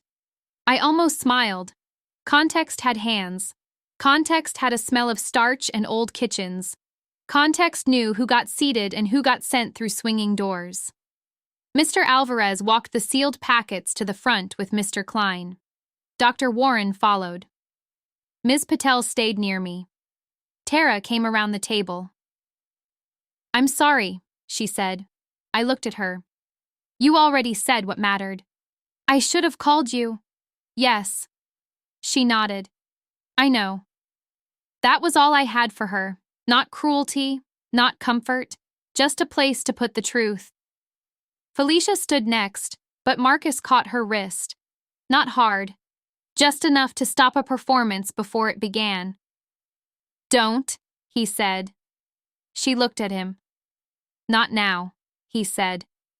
For once, I was grateful to him. My mother stepped beside me after the packets left the room. She did not touch me. She knew me well enough for that. "You haven't eaten," she said. I looked at the cold birthday plate still being carried out from the private room by a busser, cake leaning sideways, candle wax hardened, fork untouched. "No," I said. "I'll make you eggs when we get home." Calvin laughed from behind us. "Home?" My mother did not turn around. "Not yours tonight." That sentence landed in me quietly. Calvin said her name again, but she kept her eyes on me. "Simone," she said. "You driving?" "Yes." "Then I'm riding with you." I nodded. Naomi closed her laptop. "Doctor, Miss Patel wants us at Burke Memorial by 8 tomorrow." Calvin said, "Of course. Run to the hospital." I picked up Aunt Laverne's wallet and the apron. "No," I said. "We're going through the front door." And we did. We walked past the host stand, past the brass rail that cost somebody a checkup, past the table by the kitchen where I had once been placed without asking. Preston held the door. His hand trembled on the handle. Outside, South Sterling Street was damp from a light rain I had not heard start. The neon sign buzzed over the awning. Briar ash glowed behind us like nothing had happened inside. My mother stopped on the sidewalk. "Baby," she said. I waited. She looked smaller under that awning, not weak, just tired in the honest way. The way a woman looks when she has carried a house too long and finally puts down one bag. "I should have stood sooner," she said. "Yes," I said. She swallowed. "I'm standing now." I looked at her hands. The class marks were still in her palm. "That has to keep meaning something," I said. "It will." Naomi came out behind us with Ms. Patel. Dr. Warren was already at his car. Mr. Klein stood under the awning with the sealed packets held flat against his briefcase. Calvin appeared in the doorway. For a second, nobody moved. He looked at my mother first, then at me. "You leave with her," he said. "Don't ask me to fix what comes next." My mother opened my passenger door herself. "I won't," she said. She got in. Calvin stared at the open door, then at the apron in my hand. "You always did need an audience," he said. I looked back through the restaurant glass. The dining room was full of people pretending to eat and remembering every word. "No," I said. "You just finally got one." Naomi touched my elbow. "We should go." I nodded, but before I got into the car, Preston stepped outside. "Dr. Mercer," he said. Calvin's face hardened at the title. Preston held out a small folded slip. This was taped inside the wine room drawer. I did not take it at first. Ms. Patel said, "What is it?" Preston looked at Calvin, then at me. "A pickup receipt from a storage unit off Carbon City Road." Calvin went still. There was another place. Of course there was. I took the slip by the corner. Naomi leaned close and read the line under the address. "Langford Archive Boxes," she said. Aunt Laverne's name sat there in blue ink. My father stepped off the threshold. "That is personal property." Ms. Patel lifted her phone. "Then it can be preserved with counsel present." Calvin's mouth opened, but nothing useful came out. The rain tapped lightly on the awning above us. My mother rolled down the passenger window. "Simone," she said, "what is it?" I folded the receipt once and slid it into Aunt Laverne's wallet, behind the trustee card. "Another drawer," I said. Naomi looked toward Carbon City Road, though we could not see it from there. Dr. Warren called from his car. "We'll meet there now if needed." Ms. Patel looked at me. "Your call, Doctor." "Doctor." This time my father heard it from the sidewalk, under his own sign, with his own locked room opened behind him and his next hiding place written in my hand. I looked at the apron, then at the wallet. "We go tonight," I said. Calvin took one step into the rain. Mr. Alvarez appeared behind him in the doorway. Sir. My father stopped again. I got into my car.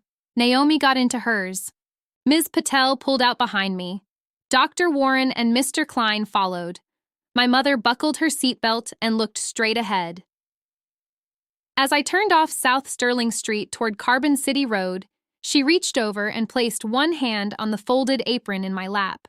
Not to take it, to help me hold it until I chose where to put it down. Carbon City Road ran out past the body shops and the old hosiery mill offices, where the windows still held their brick dust even after they turned half the building into rental suites.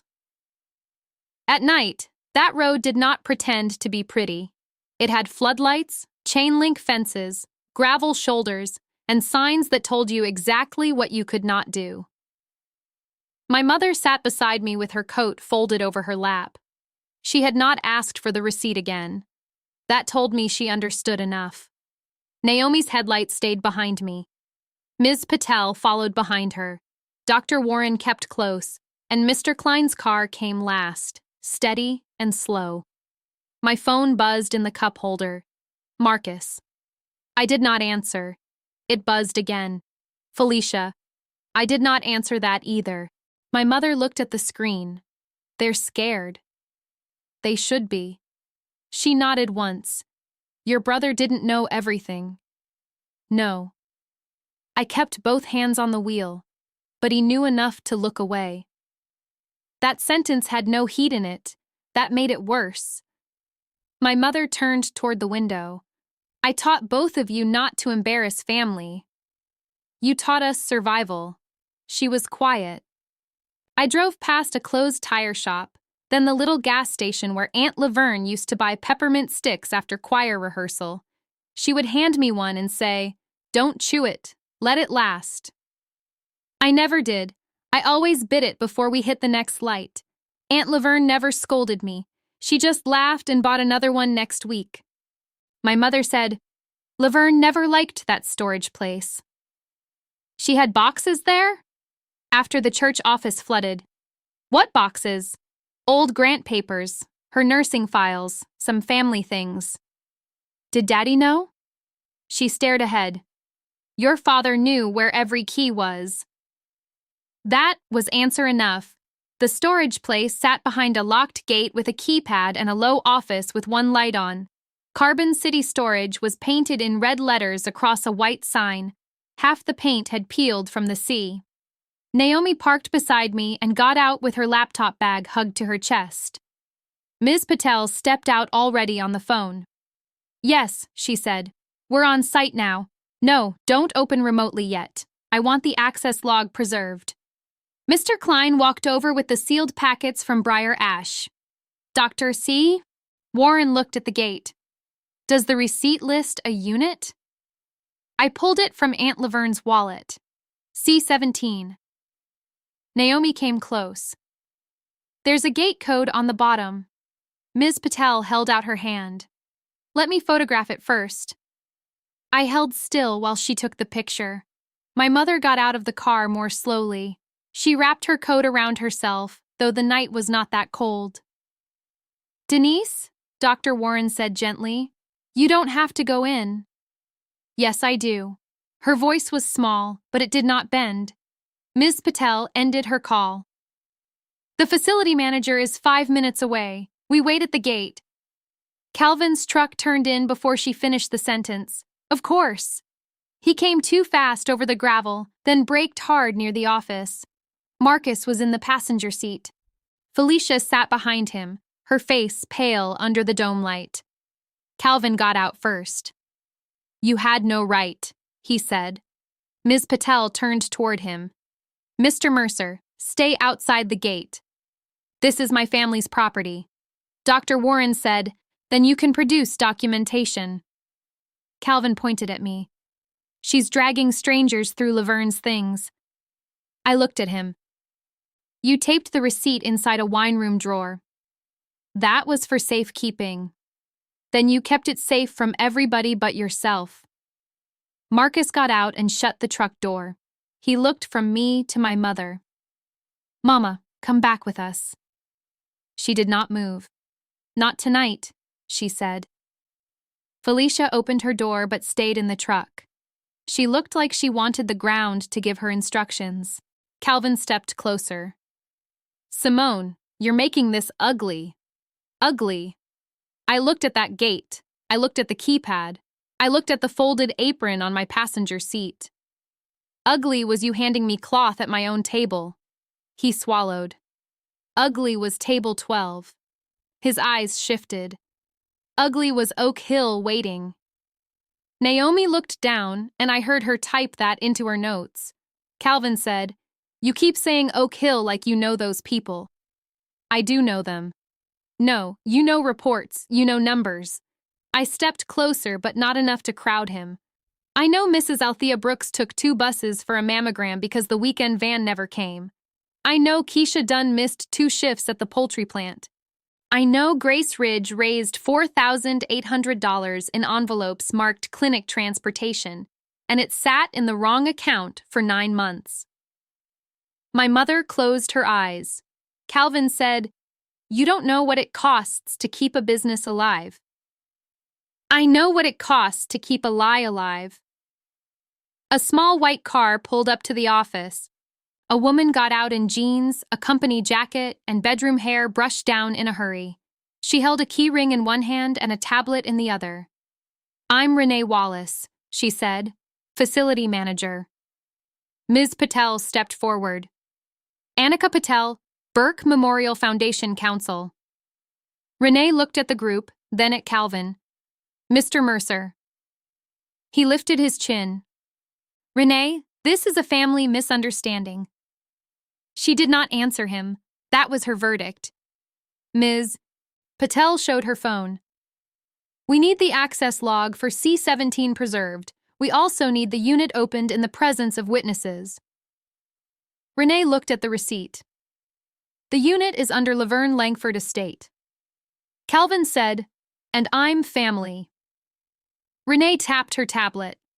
"Authorized names are Laverne Langford and Simone Mercer."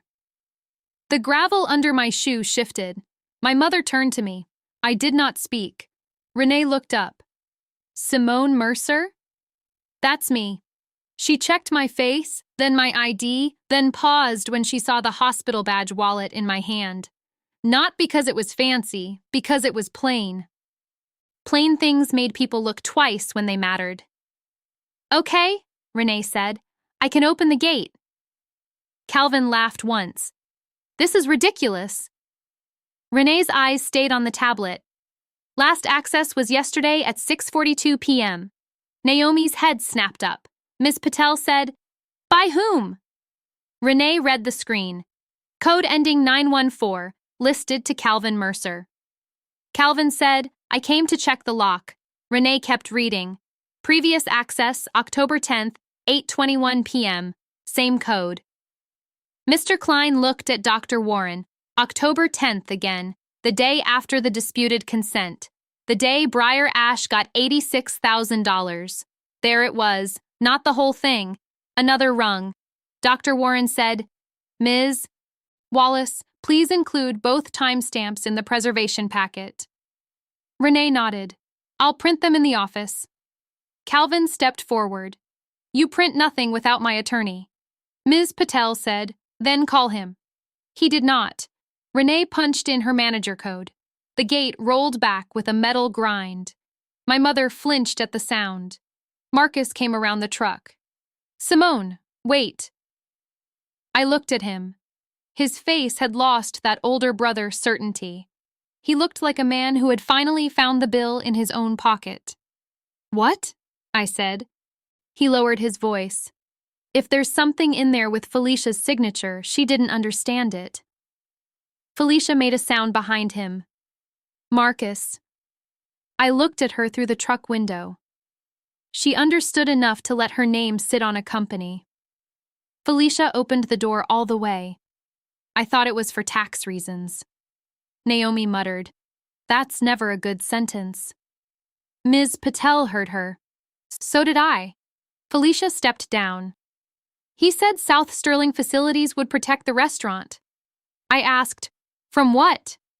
Calvin snapped, "Don't answer her." Felicia looked at him, then at my mother. From Simone, she said. The night got quiet. My mother whispered, Lord. Felicia's hands shook. He said if Simone ever got control of Laverne's fund, she'd sell Briar Ash and give the money to strangers. Strangers. That word did plenty of work in my father's mouth. Oak Hill women were strangers.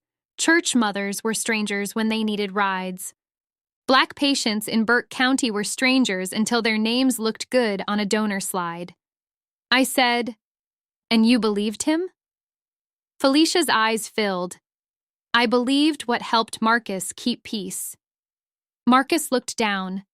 That was his verdict. Renee led us through the gate before Calvin could turn the parking lot into another dining room. The storage rows were narrow, all roll-up doors and painted numbers. C-17 sat near the back fence under a flickering light. Renee tried the padlock first. This isn't ours. Ms. Patel came closer. Meaning? Our locks are blue. This one's brass.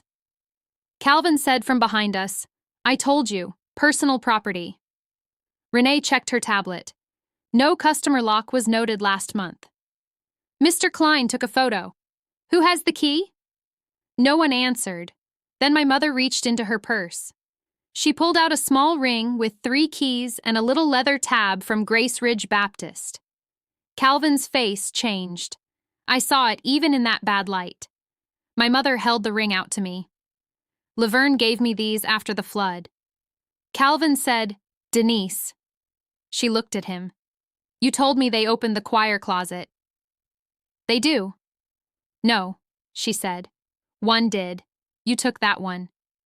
He stared at her. She put the keys in my palm. Try the square one. The square one slid in. It turned. That little click felt bigger than shouting. Renee lifted the door. The smell came first. Cardboard, dust, old paper, and a trace of the lavender soap Aunt Laverne kept in every drawer she owned. Inside were stacked archive boxes. Some had church labels. Some had hospital labels. Some were marked in Aunt Laverne's hand. Langford Nursing, Grace Ridge Outreach, Mercer Children. And on the back wall, one row of newer banker boxes with printed labels. Briar Ash Renovation, South Sterling Facilities. Briar Ash had followed us here. My father had put his debt beside Aunt Laverne's service and called it family. Ms. Patel said, no one touches anything until photographed. Naomi lifted her phone. Calvin said, those boxes include private tax records. Ms. Patel replied, then they'll be handled by counsel. He looked at Renee. Close it. Renee did not move. That was her verdict, too. Naomi photographed the door, the lock, the first row, the labels, the floor, the corners, and the dust marks where boxes had been moved. Her phone flash made every label blink white. Mr. Klein opened an inventory sheet on his clipboard. We can document visible labels tonight. Removal requires a chain of custody agreement. No delay, I said. Ms. Patel looked at me. I knew the rule. I also knew my father. If he accessed this yesterday, he was not checking a lock. Doctor? Warren nodded. Agreed. Renee said, there are cameras on this row. Calvin turned sharply. Since when? Since March. He did not like that answer. Naomi looked at me. Doctor, we should request the footage now. Doctor, in that storage row under a half-broken light, the title did not sound like applause. It sounded like work. Request it, I said. Ms. Patel sent the email from her phone while standing 10 feet from the unit. Renee called the owner and asked permission to export the clip. Mr. Klein kept writing. My mother stepped just inside the door, then stopped. She touched one box with 2 fingers. Mercer Children. Don't open that one, she said softly. I looked at her. Why? She breathed through her nose. Because I know what's in it. Calvin said, Denise, enough. She did not turn around. It's Simone's. I looked at the box again. My name was not on the outside. My mother said, Laverne kept copies. Copies of what? My mother looked at me. Your scholarship letters, your first clinic proposal, the letter from Charlotte. My chest tightened, but I kept my face still. What letter from Charlotte? Calvin said, old mail, nothing useful. My mother gave a bitter little laugh. I had never heard that sound from her before. She got into that summer health policy program, she said.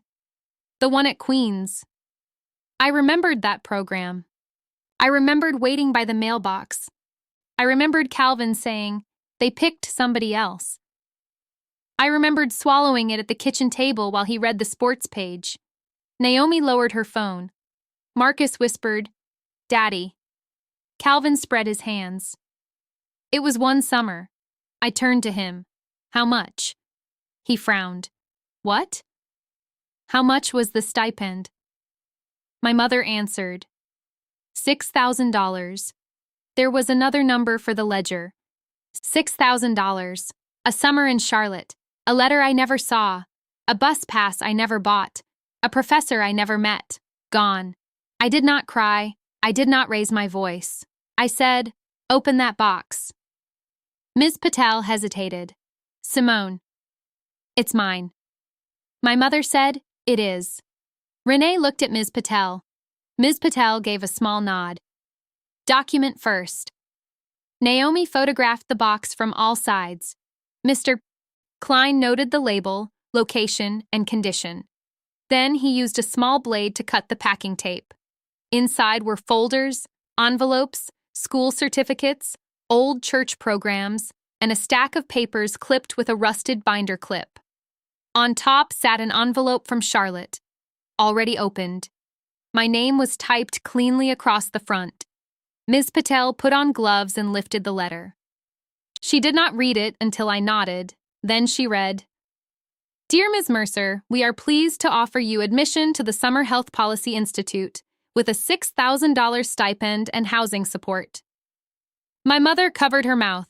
Calvin said, she was 16. I looked at him. And useful at Briar Ash. He did not answer. There it was again. Apron, not just cloth, not just insult, a system. My father had not started using me that night.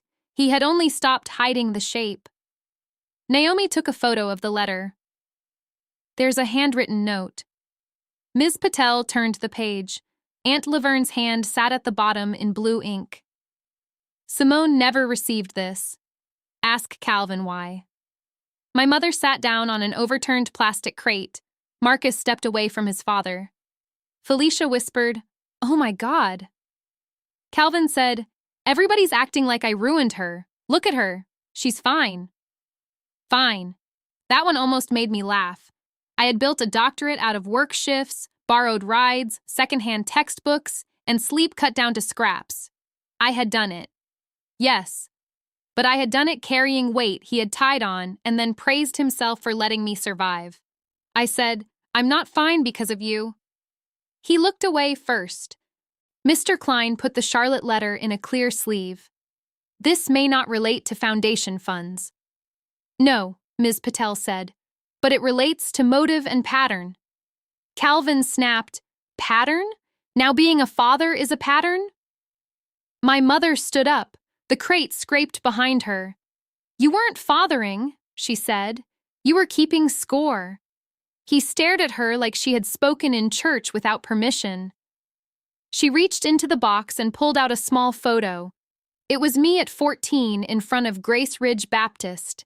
Deep brown skin shining in July heat, twists pinned back, holding a tray of paper cups after a health fair. Aunt Laverne stood beside me in white nurse shoes. On the back, her handwriting said, She serves because she chooses. My mother handed it to me. I looked at the picture once, then slid it into Aunt Laverne's wallet behind the receipt. Calvin watched that too. He had spent the whole night watching what I carried. Renee returned from the office with printed access logs. I have the gate entries and camera export started. Ms. Patel took the pages. Thank you. Renee pointed to the newer boxes. Do you want footage from yesterday only? October 10th, too, Naomi said. Renee nodded. I'll pull both. Calvin rubbed his forehead. You people are sick. Dr. Warren looked at him. Mr. Mercer, who moved the South Sterling facilities boxes into this unit? I don't remember. Naomi said, You accessed it yesterday. I said I don't remember. I stepped toward the newer boxes. Ms. Patel said, Visible labels only for now. I crouched low enough to read the side of the bottom box. The label had peeled at one corner. Under the printed label was Aunt Laverne's handwriting, half covered. Oak Hill Mobile Unit. I touched nothing. Naomi, I said. She came beside me. Her camera flash went off. Ms. Patel crouched too. Read that aloud. Naomi did. Oak Hill Mobile Unit. My mother whispered, That was Laverne's van. Dr. Warren's voice changed. The original outreach asset? Ms. Patel nodded slowly. Purchased with restricted grant funds, if I'm remembering the file. Calvin said, That van was junk. Dr. Warren turned. Where is it? Calvin looked at the fence. I stood. Where is Aunt Laverne's van? He rubbed both hands over his face. Sold for parts. How much? He did not answer. Renee looked at the access log like it might help her leave the conversation. How much? I asked again. Marcus said, Daddy. Calvin snapped, $3,200, $3,200 for the van that should have carried women to screenings, for the van Grace Ridge prayed over in the parking lot, for the van Aunt Laverne bought before she got too tired to drive it herself. I looked at Dr. Warren. Was that sale disclosed? No, he said. Ms. Patel's mouth set again. That changes the preservation scope. Calvin laughed. A dead van? That's your big case? I looked at him. No, it's one more door. Naomi moved her light across the stacked boxes.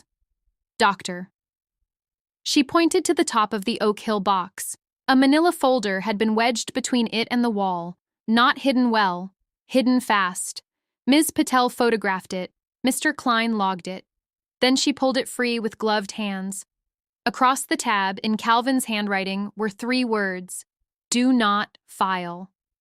My mother stepped back. Felicia covered her face. Calvin stopped talking. That was the loudest thing he had said all night. Ms. Patel opened the folder just enough to see the first page. Her eyebrows drew together. What is it? Dr. Warren asked. She looked at me. Then she read the title. Complaint Summary. Grace Ridge Baptist Transportation Fund. Submitted by Althea Brooks. The name stood there with us. Mrs. Althea Brooks. 2 buses. 1 missed appointment. 1 complaint buried before it reached the board. I felt the old peppermint snap in my memory. Don't chew it. Let it last. I said, read the first line. Ms. Patel did. On behalf of the women who were promised weekend access, I am asking where the money went. No one moved. Even Calvin knew better than to interrupt that sentence. The storage row held every answer he had tried to keep in separate rooms. The $86,000, the October 10th receipt, the buried clinic van, the $6,000 Charlotte letter, the $3,200 sale, the complaint marked Do Not File. Aunt Laverne's box had not just preserved paper. It had preserved sequence. My father looked smaller now, but small did not mean sorry. He pointed at the folder. That woman complained about everything. There it was, the line beneath all of it. Women asking for what was promised were difficult. Black women asking with records were dangerous. A daughter asking with a title was ungrateful. I said, Mrs. Brooks was right. Calvin looked at me. You'll burn the restaurant over strangers. I stepped close enough for him to hear without making the others lean in. No, you burned them first. A car pulled up outside the gate. Mrs. Bellamy got out before it stopped rocking. Pastor Glenn was driving. She marched down the storage row in her church shoes, purse tight under her arm, face set like Sunday offering was short, and she knew why. "I knew it," she said. Calvin groaned. Not her. Mrs. Bellamy ignored him. She looked at me.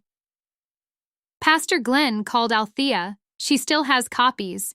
Ms. Patel said, "Copies of the complaint?" "And the receipts," Mrs. Bellamy said. Grace Ridge gave $1,700 in cash that first Sunday, then $942, then $618. Then the Women's Auxiliary added $1,500. Naomi typed fast. Mrs. Bellamy looked at Calvin then. All those envelopes had Oak Hill on them. Pastor Glenn came up behind her, slower, with his collar open and his Bible tucked under one arm. His face carried no thunder. That made him harder to dismiss. "Calvin," he said, "did you deposit those funds through Briar Ash?" Calvin said, "Pastor, don't start." I asked one question. "You don't understand business." Pastor Glenn nodded once. "No, but I understand offering plates." My mother made a small sound, almost a sob, but she held it back. I touched her elbow. She did not lean on me. Pastor Glenn turned to Ms. Patel. "Grace Ridge will cooperate." Mrs. Bellamy added, "Fully." That was her second verdict, cleaner than the first. Renee came back with a flash drive in a plastic sleeve. "Camera clips, yesterday and October 10th. Ms. Patel accepted it. "Logged?" Renee handed over a printed receipt. "Time stamped." Mr. Klein wrote it down. Calvin backed toward the row opening. "I'm done with this." Mr. Alvarez was not there this time. No restaurant doorway, no brass rail, no staff to order around, just gravel and witnesses. Marcus stepped into his path. "Daddy, stop!" Calvin looked at him with disgust. "Move!" No. That one word cost Marcus something. I saw it leave him. Calvin said, "You choosing her too?" Marcus looked at me, then at our mother, then at the open unit. "I'm choosing not to lie." Felicia started crying then, quietly. Not the kind that asks to be comforted, the kind that arrives when the performance runs out. Calvin looked at all of us. Then he said the thing he had been saving. "You think this town will pick you, Simone?" I did not blink. He pointed toward South Sterling Street, though we could not see it. "They'll smile at your degree, but they know where you come from. They know girls like you don't run money. You serve it, you don't hold it." There it was, open, plain, and witnessed. Mrs. Bellamy inhaled sharply. Pastor Glenn closed his eyes. Naomi's hands froze over her keyboard. My mother's face changed. I felt the night settle around that sentence, not because it shocked me, because he had finally said outside what had been built inside every table assignment, every second look, every locked room, every little laugh when I corrected a number. Girls like you. I looked at my deep brown hands, at Aunt Laverne's wallet, at the apron still folded in my car. Then I looked at my father. "Tomorrow morning," I said, "you can say that in front of the board." He smiled. "Gladly." Ms. Patel said, "Mr. Mercer, I'd advise against that." He laughed at her. "Advise all you want." Dr. Warren looked at me. 8 o'clock still stands. "No," I said. He paused. I looked at Ms. Patel. "Move it to Grace Ridge." Pastor Glenn opened his eyes. Ms. Patel studied me. "Public session?" "Public record portion only."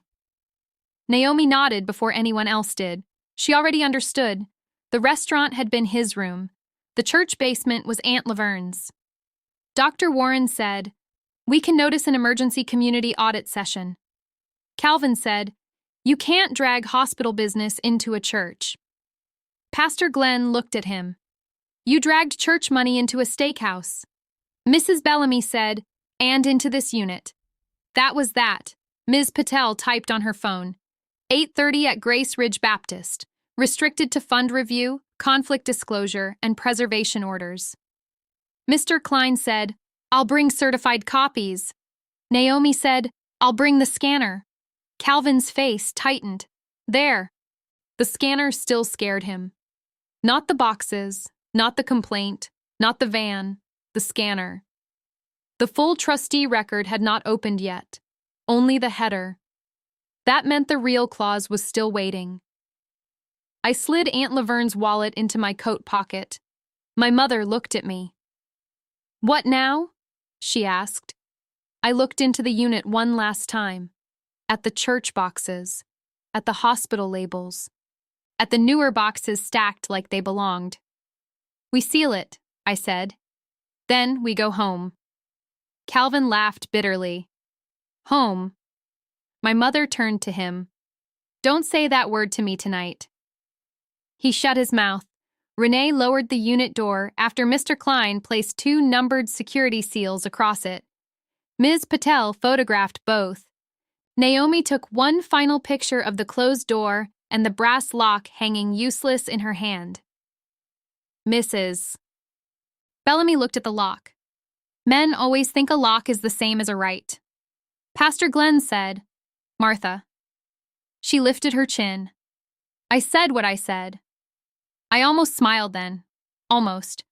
Marcus came to me while everyone moved toward the gate. "I'm sorry," he said. I looked at him. "For what part?" He took that without flinching. "For asking you to make peace before I asked who kept breaking it." That was the first useful apology I had heard from him. I nodded once. "Bring whatever payroll records you have." He blinked. "Tonight?" "Before 8:30. He looked toward Calvin's truck. "He'll lock me out. Then write down what you remember." Felicia came up behind him. "I have the South Sterling Facilities login." Calvin shouted from near the gate. "Felicia." She wiped her face. "I do." I looked at her. "Send it to Ms. Patel." She nodded, scared and relieved at the same time. That did not make her innocent. It made her useful. For tonight, that was enough. My mother and I drove away from Carbon City Road with the apron still on the seat between us. She did not touch it this time. At the light near the old mill, she said, "I lied to you once. I kept my eyes on the road." "About what?" "The Charlotte letter." "I know." "No," she said. "Not that one." I slowed at the yellow light. She looked at her hands. "When you were 18, Laverne offered to pay your first apartment deposit. $800. I told her not to." That one entered soft, then it sat heavy. "Why?" "Because your father said you'd leave and never come back." I drove through the green. My mother's voice shook. And I believed being needed was the same as being loved. I did not answer right away. The road back into Morganton was wet, and the tires made that low sound rain leaves behind. Finally, I said, "I did come back." "I know." And he still handed me an apron. She pressed her lips together. "I know." That was the apology scene. One was enough. When we reached my house, Naomi was already parked at the curb. She had beaten us there because Naomi drove like every minute had a receipt. She got out carrying her laptop bag, a folder, and 2 coffees from a drive-thru that had no business still being open. "No sugar," she said, handing one to me. I took it. "You remembered." "You hate sweet coffee when you're angry." "I'm not angry." Naomi gave me a look. My mother said, "She's angry." Naomi nodded. "Good." Inside, my kitchen was clean because I had not been home long enough to mess it up. There were 2 plates in the cabinet, 1 plant on the windowsill, and a stack of hospital reports on the table. My mother looked around like she had expected loneliness to leave a stain. I put the apron on the back of a chair. Naomi opened her laptop at my table. "We have 7 hours." "Less," I said. "Marcus needs a secure upload." Already sent. Felicia? Ms. Patel has her number. My mother stood near the stove. Eggs? I almost said no. Then I remembered the birthday plate, cold steak, untouched cake, wax hardened on the frosting. I had not eaten since morning. Yes, I said. Eggs. She took off her coat and washed her hands at my sink. That small act nearly broke more in me than the storage unit had. Naomi watched her, then looked away with respect. My phone buzzed. This time it was a text from Marcus. Payroll export coming. Dad used Preston's login twice. Naomi leaned over when I showed her. Preston's login, she said. That ties back to the wine room. Another door. I typed back, send it to Ms. Patel and Naomi. Do not edit anything. Marcus replied with one word. Okay. My mother cracked eggs into a bowl. Your aunt used to say you can tell a tired woman by how she cracks eggs. How? She doesn't waste motion. I looked at her hands. No wasted motion. Naomi's laptop pinged. Felicia sent access to South Sterling facilities. I sat across from her. Open it, read only. Already doing it. The kitchen filled with butter and pepper. My stomach tightened with hunger so suddenly I had to put my coffee down. Naomi clicked through the portal. Her face changed. What? I asked. There's an invoice from Briar Ash to the foundation. How much? $41,600. For what? She read the description. Community dinner outreach services. My mother turned from the stove. Dinner? Naomi clicked again. Attached attendance list. She went still. I knew before she said it. Read the first names, I said. Naomi swallowed. Althea Brooks, Keisha Dunn, Martha Bellamy, Pastor Glenn. My mother said, those people didn't eat at Briar Ash. No, I said. They were counted. Naomi scrolled. There are 32 names. Dates? 3 Saturdays. Same month the van was supposed to run. The money had not only been diverted, the people had been used as proof. Aunt Laverne's women had been turned into a guest list for meals they never ate. My mother put one hand on the counter. I said, print it. Naomi looked at me. You don't have a printer. I have a neighbor. She was already standing. Mrs. Delaney? She owes me for resetting her blood pressure portal.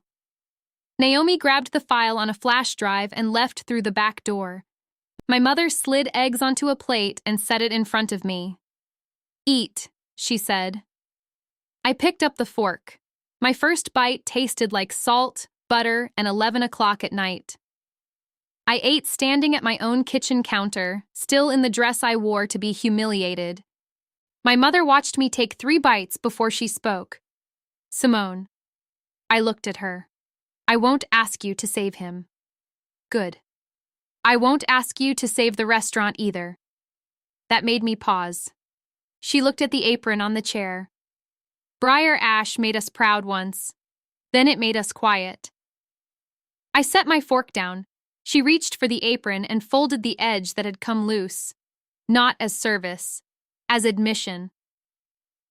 Naomi came back 15 minutes later with warm pages in her hand, and Mrs. Delaney behind her in a robe, slippers, and a scarf tied around her hair. Mrs. Delaney looked at me once. I printed 2 sets, she said. Thank you. She looked at the apron, then at my mother, then at Naomi. Is this about Calvin Mercer? Yes, I said. She nodded. Then I printed 3. That was her verdict. She left without asking for details. Naomi spread the pages on my table. $41,600, 32 names, 3 Saturdays, 1 restaurant invoice. Under the signature line sat a digital approval stamp, C. Mercer. Beside it was a second authorization, a staff login, Preston Hale. Naomi said, if he used Preston's login, Preston needs to say so live. He will, I said. My mother sat down across from me. Will the church be full? Yes. She nodded, scared but ready. Then I need to change. I looked at the clock. After midnight. Grace Ridge at 8:30. A sealed storage unit. A buried complaint. A false attendance list. A trustee card still unopened past its header. My father had wanted me tired. That was his oldest trick. Never sign hungry. Never fight exhausted if a chair and eggs were within reach. I finished the plate. Then I picked up Aunt Laverne's wallet and set it on the table beside the printed invoice. Naomi looked at it. You ready for the full scan? I rested my hand on the plastic cover. No, I said, not here. She understood. In front of them. In front of everybody who was used. My mother stood and took the plate to the sink. I looked at the folded apron. By morning, it would not be a symbol. It would be evidence, context, and witness. Cloth could hold a lot when the right hands put it down clean. I slept for 1 hour in the chair by my kitchen window. Not slept. Sat with my eyes closed long enough for the house to stop moving around me. Naomi stayed at the table with her laptop open. My mother used my room to change because she had kept a church dress in her trunk since Aunt Laverne got sick. That was my mother. She could miss the truth for years and still have a black dress ready before sunrise. At 5:28, my phone buzzed again. Preston Hale. Naomi saw the name and sat up. Answer it. I put it on speaker. Dr. Mercer? Preston's voice sounded rough. Yes. I'm outside Briar Ash. My mother stepped out of the bedroom with one earring in. Why? Preston said, Calvin told me to meet him here at 5. Said we were doing inventory before the auditors came. Naomi mouthed, trap. I said, are you inside? No, I'm in my car. Stay there. He breathed into the phone. He has Mr. Alvarez with him. The manager. The one who had handed me the apron-like cloth could lower a woman. I stood. Is the employee door open? No, they're at the back office. Don't go in. Preston's voice dropped. He said if I don't help him, I'm finished. My mother said, Lord, Naomi was already typing. I'm calling Ms. Patel. I picked up the apron from the chair and folded it once. Preston, listen to me. I am. You don't owe him more lies. A pause. Then he said, I signed things. I know. I thought it was catering paperwork. I know that too. No, he said. I didn't check. That's on me. That was the first time a man in Calvin's circle had used those words without being dragged to them. I said, Can you record what he asks you to do? Preston went quiet. I did not push. There was law around recording, and I did not need a dirty shortcut when we had clean documents. Actually, I said, don't. Just leave. He'll know. He already knows. My mother took the phone from the counter and leaned close to it. Preston, this is Denise Mercer. Yes, ma'am. Go to Grace Ridge, park by the fellowship hall. Stay where Pastor Glenn can see you. Yes, ma'am. He hung up. Naomi looked at me. Ms. Patel says police non-emergency is notified for a civil standby near the restaurant. No search, no drama, just eyes. My mother fastened her second earring. Calvin's moving before the meeting. Yes, I said. I put Aunt Laverne's wallet in my purse. Then I put the apron in a paper grocery bag. It looked too plain for what it carried, but most evidence did. At 6:10, Morganton still looked half asleep. South Sterling Street had damp pavement and empty parking spaces. The sky had that gray before morning that makes every sign look older. When we passed Briar Ash, Calvin's truck sat near the back. Mr. Alvarez's sedan was beside it. My mother turned her face toward the window. Don't stop, she said. I wasn't going to. She looked at me. Good. Grace Ridge Baptist had lights on in the basement. That church sat back from the road with its brick face and white columns. Not fancy, not poor, just steady. Aunt Laverne had taught Sunday school there. My mother had sung there. I had learned to sit still there with barrettes clicking at the end of my braids and peppermint tucked in my cheek. By 6:30, the fellowship hall smelled like coffee, floor wax, and old hymnals. Mrs. Bellamy stood near the kitchen pass-through with a stack of sign-in sheets. She saw me and pointed at the first table. "Put your things there. Not good morning. Not, are you okay?" Good. We did not have time for soft chairs. Pastor Glenn came from the hallway with keys in one hand. "Ms. Patel is on her way." "Preston's coming," I said. "I know. He called me from the parking lot. Calvin may try to move records." Pastor Glenn nodded. 2 patrol cars are sitting on South Sterling, just sitting. Mrs. Bellamy said, "Sometimes sitting is a ministry." Naomi sat up at the table with her scanner, laptop, portable battery, and 3 neat stacks of paper. She had labeled them in blue pen: storage, payroll, South Sterling facilities.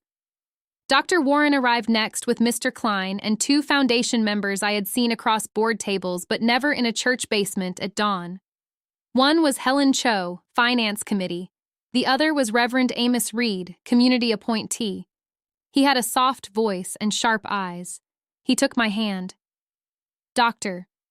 Calvin's voice from behind me said, "Everybody's doctor now." I turned. He stood in the doorway in the same suit from the night before. The collar was open. His face had not rested. Mr. Alvarez stood behind him with a folder pressed to his chest. My mother went still. Calvin looked at the tables, the coffee urn, the scanner, then at me. "You brought the circus to church." I said, "Sign in." "Mrs." Bellamy slid the clipboard toward him. "Print clear." He looked at her. "Martha, don't start with me." She tapped the pen.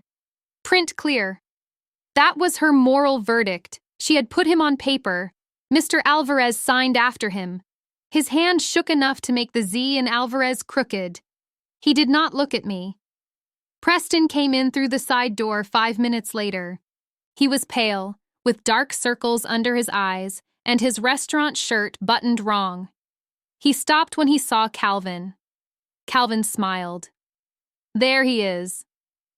Preston took 1 step toward the front table. Calvin said, "Come sit with your employer." Preston looked at him, then at me, then at Pastor Glenn. Pastor Glenn said, "Sit where you can tell the truth." Preston sat behind Naomi. That was his verdict. Late, but visible. At 8:29, the basement was full. Not packed like Revival. Full like people knew their names had been used. Althea Brooks sat in the second row with a cane across her knees and a red hat pinned low. Keisha Dunn sat beside her with a folder in her lap. Mrs. Delaney came in with the 3rd printed set tucked in a yellow envelope. Marcus stood at the wall near the back. Felicia sat near him, eyes swollen, phone held in both hands. The bystanders were all there. Dr. Warren sat with the directors. He had waited too long last night, but this morning he sat in the open. Ms. Patel stood beside the first table, legal pad ready. She had not slept either. You could tell by her shoes. Court shoes before 9 meant war. Mr. Klein placed a small black card reader beside Naomi's scanner. Calvin saw it. His face changed. Not much, but enough. He looked at Mr. Alvarez. Mr. Alvarez looked at the floor.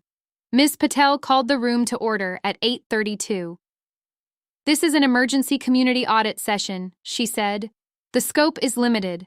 Fund review, conflict disclosure, preservation orders, public statements will be brief." Calvin raised his hand. She looked at him. "You'll have your turn." "I'm a principal party." "You are." "Then I speak first." "No." A little sound moved through the room, not loud, just enough for him to hear that no one had flinched for him. Ms. Patel continued. "We begin with the Grace Ridge transportation complaint." Althea Brooks lifted her chin. Naomi scanned the complaint first. The machine pulled the paper in with a soft whir. On the wall, the projector showed the title, Complaint Summary. Grace Ridge Baptist Transportation Fund. Submitted by Althea Brooks. Mrs. Brooks did not smile. Ms. Patel said, "Mrs. Brooks, did you submit this?" "I did." "When?" "November 3rd. Did you receive a board response?" "No." "Were funds raised for weekend transportation?" "Yes." "How much do you personally remember?" Mrs. Brooks opened her folder. $5,760 through Grace Ridge Collections. More from private pledges. The first cash Sunday was $1,700. Calvin said, "Cash is cash." Ms. Patel turned to him. "Mr. Mercer." He leaned back. "I'm just saying." Mrs. Brooks looked at him. "You said plenty years ago." "The room held that, Ms." Patel nodded to Naomi. "Next." Naomi brought up the South Sterling Facilities invoice, $41,600, community dinner outreach services, attached attendance list, 32 names.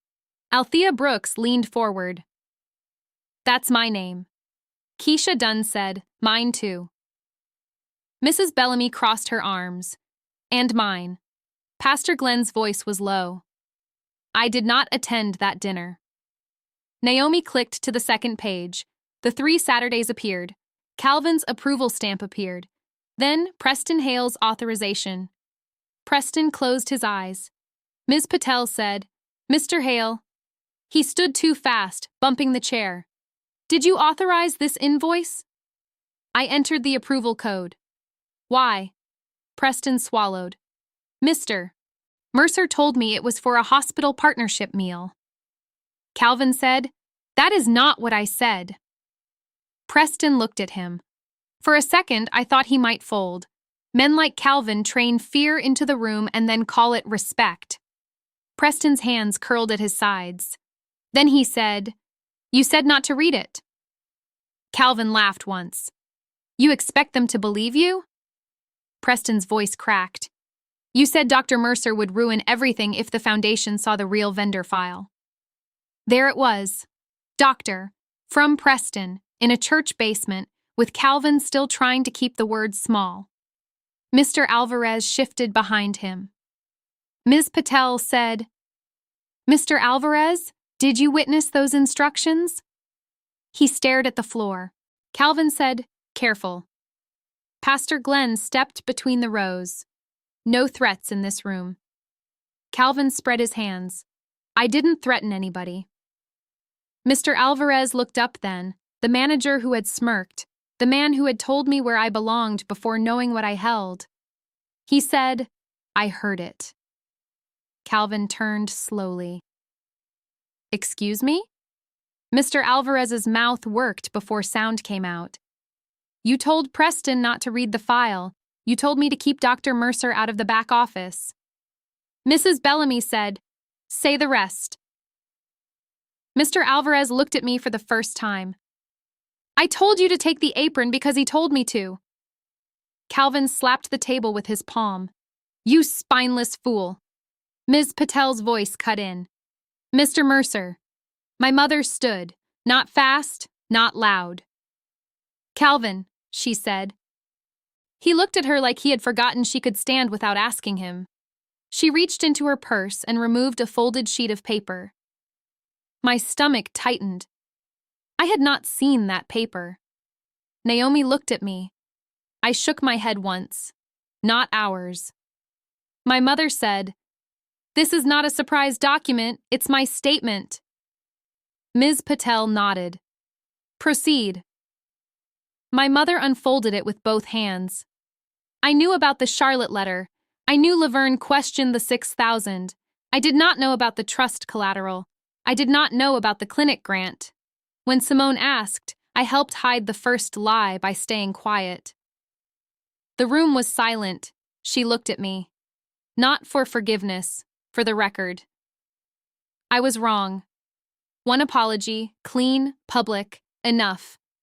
Calvin said, "Denise." She did not look at him. "I will cooperate with the review." Then she sat down, I kept my face still. My throat tightened, but my eyes stayed dry. Ms. Patel waited 2 beats. Next item. Mr. Klein rose. The sealed unit is preserved under numbered security seals. Certified copies of the preliminary inventory are entered for review. Naomi projected the photo of the storage unit door, then the October 10th receipt, then the buried clinic van summary, then the Charlotte letter, then the $3,200 sale. Each page closed one door and opened another. Not in the room, in the record. Calvin stopped interrupting. That was when I knew he was saving himself for the last page. Ms. Patel turned to me. Dr. Mercer, do you have the trustee item? I opened my purse. Aunt Laverne's badge wallet was still wrapped in the thin plastic sleeve. My thumb rested on the edge. I remembered her sentence, never sign hungry. Last night, I had wanted to scan it in my kitchen. I had wanted to know before the room knew. That was hunger, too. Not for food, for relief. So I had waited. I set the badge wallet on the table. The projector showed it from Naomi's document camera. Plain plastic, scuffed edge, hospital blue stripe, my name under cloudy laminate, Simone Mercer, voting trustee, Mercer Langford Community Health Fund. A murmur moved through the basement. Calvin smiled. That old badge doesn't mean anything. Naomi looked at me. I said, scan it. Mr. Klein slid the card from the wallet with gloved fingers. Behind it was the sealed trustee card Aunt Laverne had tucked away. Its edge had never been swiped. Its strip was clean. He placed it in the reader. The little light turned red. For one thin second, Calvin's smile came back. Then Naomi said, try the chip. Mr. Klein inserted the card. The light turned green. A login window opened on the wall. Naomi typed the access code from the sealed sleeve. The trustee record loaded. Calvin stood. Ms. Patel said, sit down. He did not. The page showed my trustee number, my appointment date, Aunt Laverne's signature, the fund charter. Then a red notice opened at the bottom. Collateral instrument attached. Naomi clicked it. The room went so quiet I could hear the coffee urn click in the kitchen. A one-page clause filled the wall. Ms. Patel said, read the highlighted line. Naomi's voice was steady. Borrower Calvin Mercer pledges future disbursement authority under trustee number MLCHF07, represented as family-controlled collateral, to secure $86,000 in operating debt for Briar and Ash Hospitality. My father said, that's private. I looked at him. No, I said, that's mine. Naomi kept reading because once a thing is opened clean, you do not stop before the wound shows. Trustee consent signature attached. The signature appeared. Simone Mercer. My name bent into a line I had never written. My mother covered her mouth. Marcus said from the back, Dad. Calvin looked at the wall, then at me. His face was not sorry. It was offended that ink had betrayed him. Ms. Patel said, Dr. Mercer, did you sign this? No. Did you authorize your trustee number as collateral? No. Did you know Briar and Ash debt was tied to this fund? No. Dr. Warren stood. The foundation freezes the Mercer Langford Community Health Fund pending full audit. Helen Cho said, seconded. Reverend Reed said, entered. Ms. Patel said, Briar and Ash vendor participation is suspended from hospital contracting review. Mr. Klein added, lease exposure tied to trust collateral is preserved for counsel. Calvin laughed then. It was ugly because it had nowhere to land. You think this makes you important? I stood. The apron was still in the paper bag beside my chair. I took it out. Folded. Black. Stiff. I set it on the table under the projected signature. The same cloth from my birthday plate. The same word from his mouth. Serve. I looked at my father in front of Grace Ridge, in front of the women whose names he had used, in front of the mother who had stopped covering him, in front of the manager who had carried out his insult, and in front of the board that finally saw the whole line. "You said people like me serve tables," I said. He stared at me. I placed Aunt Laverne's trustee card on top of the apron. "People like me do serve," I said. "We just don't serve lies." Nobody clapped. That would have cheapened it. Mrs. Brooks bowed her head once. Mrs. Bellamy wiped her eyes and pretended she had not. Pastor Glenn closed his Bible without opening it. Naomi saved the scan. Calvin reached toward the apron. "Ms. Patel said, 'Don't touch the evidence.'" His hand stopped in the air. That was the first time all morning he obeyed a woman. Mr. Alvarez sat down hard. Preston exhaled. Marcus looked at me like he had just understood that blood does not erase paper. Felicia started typing on her phone, probably sending Ms. Patel something else, maybe saving herself, maybe not. I did not chase it. Ms. Patel turned to the room. "Public comment will be limited to those whose names appear on the attendance list or collection records." Mrs. Brooks stood with her cane.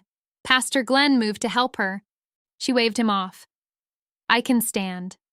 She looked at Calvin. "You wrote my name down for a meal I never ate." Calvin did not answer. "You wrote me down because you thought old church women don't check numbers." Still nothing. She lifted the folder. I checked. Keisha Dunn stood next. "My mother missed 2 clinic rides." Her voice stayed level, but I heard the years inside it. "She didn't need a dinner. She needed the van." Dr. Warren looked down at his notes. "Good. Let him look." Mrs. Bellamy spoke last among the named list.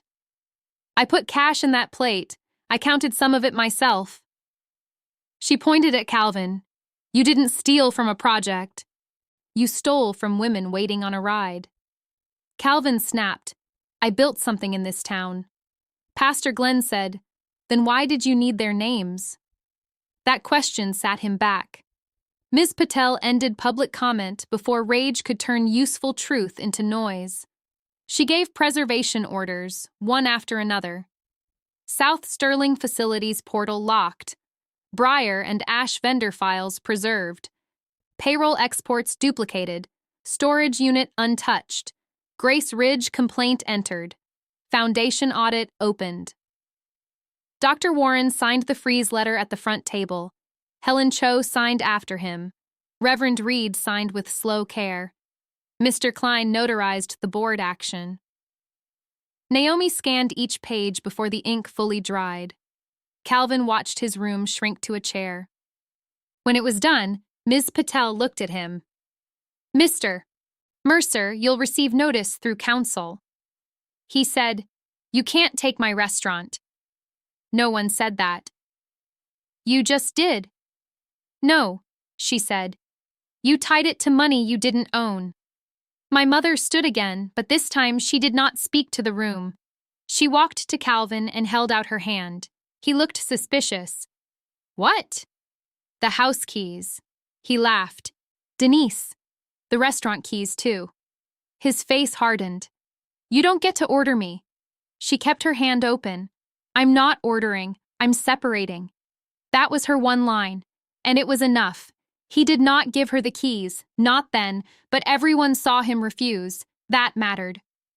Marcus came forward and set a ring of keys on the table. "These are mine." Calvin turned on him. "Boy!" Marcus flinched, then stayed. "Office copy," he said. "Back freezer. Wine room. Payroll cabinet." Wine room. There it was again. Ms. Patel looked at the ring. Logged. Mr. Klein placed the keys in an evidence sleeve. I did not smile. The wine room had already paid once. Now it paid again, cleaner. The locked room where I was not supposed to enter would be opened with a key my brother surrendered in church. Calvin looked around for an ally and found chairs.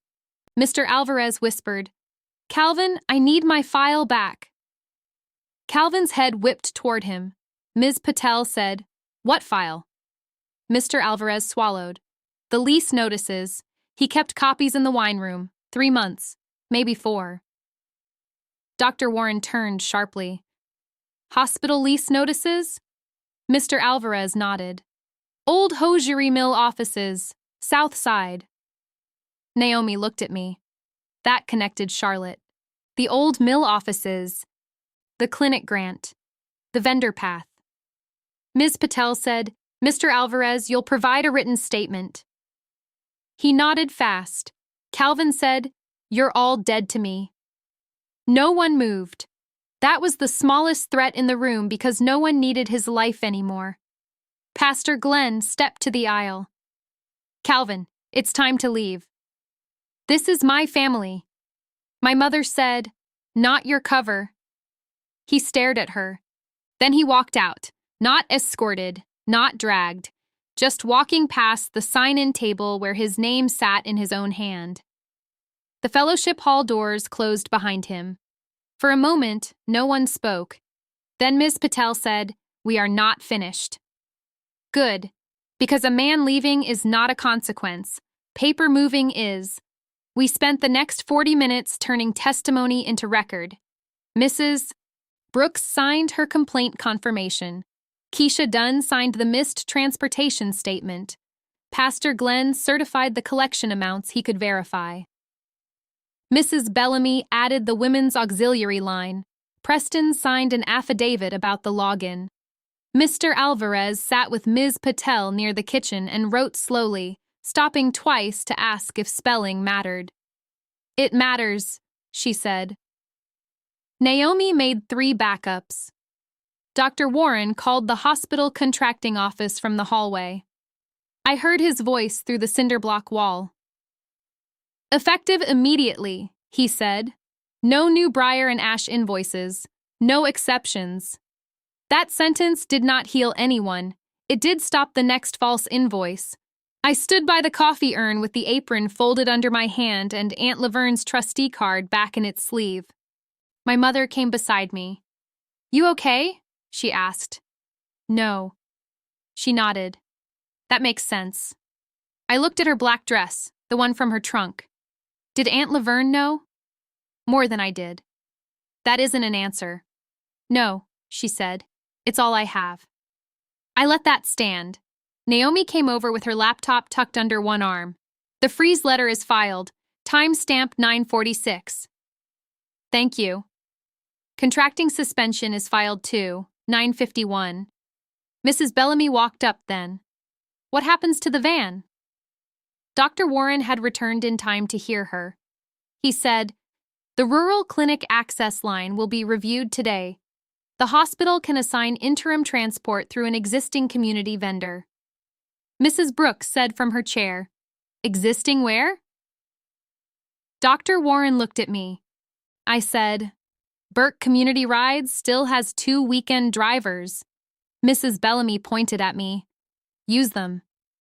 Dr. Warren nodded. "We'll call them first." Mrs. Brooks said, "Call them now." He took out his phone. That was the widening I needed. Not a speech. A ride restored while the room still smelled like coffee. My mother touched the paper bag. "What will you do with that?" I looked at the apron. For the first time since Mr. Alvarez pushed it toward me, it looked like cloth again. Not harmless, never harmless, but smaller. "I'm taking it back," I said. Naomi glanced toward the door. "To Briar and Ash?" "Yes." Ms. Patel heard me. "Not alone." "I know." Pastor Glenn reached for his keys. Mrs. Bellamy grabbed her purse. Naomi unplugged the scanner. My mother said, "I'm coming." I looked at her. She held my gaze. Not to speak, to stand. That I could allow. By the time we stepped outside, morning had fully reached Morganton. Cars moved along the road. Somebody across the street was opening a beauty shop. A man in work pants carried biscuits in a paper sack. The world had the nerve to continue, which is sometimes mercy and sometimes insult. We drove back to South Sterling Street in 2 cars. Briar Ash had not opened yet. The sign above the door still looked polished. The brass handle still caught the light. From the sidewalk, it looked like a family success story. I knew better. Preston met us by the employee entrance with his hands in his pockets. "Calvin left," he said. Ms. Patel asked, "Did anyone enter after him?" "No." A patrol car sat at the curb. The officer nodded to Pastor Glenn. Marcus arrived 2 minutes later.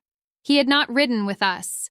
He carried himself like a man walking toward a bill he could not pay, but had finally stopped dodging. "I'll open it," he said. Ms. Patel took the evidence sleeve from Mr. Klein and removed the key with gloved hands. "I will." The employee door opened into the back hall. I had walked that hall at 13 with bus tubs, at 16 with a tray of tea, at 21 after a hospital shift, still in scrubs, because Calvin needed a hostess to cover a Saturday. Every time I had entered as help. This time, I entered with counsel, a pastor, a board officer, my assistant, and my mother. Mr. Alvarez stood near the office door and did not speak. The kitchen was cold. Stainless counters, hanging pans, prep lists clipped to the wall. A whiteboard still had my birthday dinner party written in blue marker, Mercer Private. I looked at it once, then I looked away. We passed the back freezer. Marcus pointed. "Payroll cabinet is there." Ms. Patel said later. We stopped at the wine room. The lock clicked open. Inside, the shelves were lined with bottles Calvin displayed to donors and men he wanted to impress. Under the bottom rack, behind 2 empty cases, sat a banker's box. Mr. Klein pulled it out. Lease notices, 3 months, then 4. Old hosiery mill offices, South Side. Mercer Langford collateral reference, hospital foundation correspondence. Naomi photographed the box in place before anyone touched the papers. Ms. Patel looked at me. "This confirms the office exposure." I nodded. No surprise. Not anymore. Just another piece fitting where my father had hoped darkness would do the work. My mother gripped the doorframe. I said, "Sit down if you need." "No." Her voice was thin, but she stood. When the box was logged, I turned toward the employee door. There was a row of hooks beside it. Staff hung coats there. Aprons. Bags. Lives paused before service. I took the black apron from the paper bag. My mother inhaled. Naomi said nothing. I folded it once more. Clean edge to clean edge. Then I tucked Aunt Laverne's trusty card sleeve into the front pocket. Not the active card. A certified copy Mr. Klein had made at Grace Ridge, marked for exhibit. The real one stayed with counsel. I hung the apron on the hook by the employee door. The pocket faced out. My name showed through the plastic. Dr. Simone Mercer, voting trustee. Behind me, Mr. Alvarez whispered, "I'm sorry." I did not turn.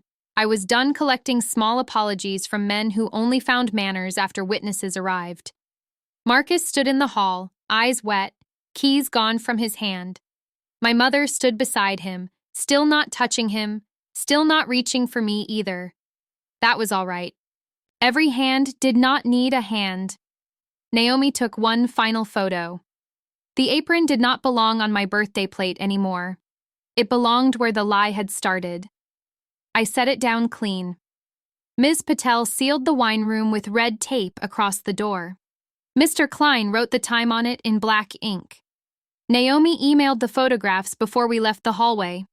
Preston came from the front with his jacket on. "I'm done," he said. Mr. Alvarez looked at him. "Preston." "No," Preston said. "You handed her that apron." Mr. Alvarez's mouth opened, then closed. My mother stepped to the office door. "I want my purse." Marcus unlocked it with the last key Miss Patel allowed him to use. Calvin's desk sat neat under a framed newspaper clipping about Briar Ash. My mother took her purse from the bottom drawer. Then she took out her checkbook, tore one blank check from the back, and folded the book shut. "That account ends today," she said. Marcus looked at her. "Mama, you can come by Grace Ridge tonight," she said. "Don't bring your father." That was the only mercy she had strength for. It was enough. From the dining room, Dr. Warren called my name. Not Simone, not baby girl. "Dr. Mercer?" I walked out under the Edison bulbs Calvin had bought with money marked for mothers who needed rides. Dr. Warren held his phone toward me. "Burke Community Rides can cover today and tomorrow." Mrs. Bellamy's voice came through the speaker. "Tell him the 10 o'clock pickup is first." Dr. Warren said, "She heard you." "I know she did," Mrs. Bellamy said. "I'm telling him." I almost smiled. Naomi stood by the host stand with her laptop open. The hospital portal updated. What changed? She turned the screen. Briar and Ash Hospitality had moved from pending vendor to suspended review. The rural access line showed interim transport assigned. 2 names appeared under active pickup. Keisha Dunn's mother was one of them. I touched the edge of the counter. "Print it." Naomi did. The printer in Calvin's office coughed and dragged the page out slow. Marcus brought it to me without looking at the wine room. I read it once. Then I handed it to Mrs. Bellamy, who had come back inside with her purse still on her arm. She checked the pickup list. Good. That was all she said. Church women can make one word carry a whole meeting. A car pulled hard into the curb outside. Calvin came through the front door with his coat open and his face set. The officer stepped in behind him, not touching him. Calvin looked at the host stand, then the dining room, then the apron on the back hook. He saw the pocket. He saw my name. "You don't hang that there," he said. "Ms." Patel stepped between him and the hallway. "Don't cross the tape. This is my building." Mr. Alvarez said, "It's under lease review." Calvin turned on him. "Now you talk?" Mr. Alvarez looked at the floor. "I should have talked last night." "Yes," I said. "You should have." Calvin pointed at me. "You turned my own people against me." "No," my mother said from the office door. "You counted them wrong." He stared at her like she had spoken a language he never allowed in his house. Ms. Patel handed him one sheet. Notice of preservation, notice of vendor suspension, notice of board freeze. He slapped the paper against his palm. "You think a title makes you better than me?" Naomi's chin lifted, but she stayed quiet. I walked to the host stand. The same stand where guests gave names. The same stand where my birthday had been treated like a shift. I took the printed transport page and placed it beside the reservation book. "No," I said. "It makes me responsible for the record." Calvin looked at the page. "That's hospital business." "Yes. You brought it into my restaurant. You brought the restaurant into the fund." His face changed then. Not sorry. Smaller. The room had finally given him no corner to perform in. The officer said, "Mr. Mercer, counsel asked you to leave the premises." Calvin laughed once. "Counsel doesn't own me." Ms. Patel said, "No, but the lease has access terms." Mr. Klein held up his notary bag. "And you have notice." Marcus moved to the front door. He opened it. For a second, Calvin looked at his son like betrayal had a shape he could punish. Marcus held the door anyway. My mother did not move toward either of them. Calvin walked past me. He stopped close enough for me to smell his old cologne and coffee.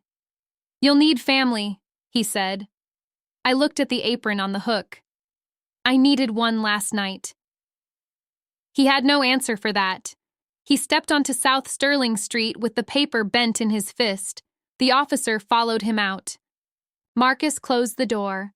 Nobody filled the silence. We had all learned what happened when people rushed to make a man comfortable. Dr. Warren signed the printed transport confirmation at the host stand. Helen Cho's signature came through by email. Reverend Reed sent his from Grace Ridge with one line under it. Approved for immediate service. Naomi taped the confirmation inside the glass by the front door. Not over the menu. Not in the window for show. On the inside, where staff would see it before every shift. Mrs. Bellamy tapped the paper with one finger. Leave it there. I will, Marcus said. She looked at him. You don't own that promise. He swallowed. No, ma'am. My mother walked to me then. She did not ask to hug me. She just stood close enough that her sleeve touched mine. I can't fix last night, she said. No. I can stop helping him carry it. I looked at her hands. No keys, no checkbook open, no excuse ready. That's a start, I said. She nodded, and for once, she did not ask for more than I gave. Naomi packed her laptop. Dr. Mercer, Ms. Patel needs the original trustee card back at counsel's office.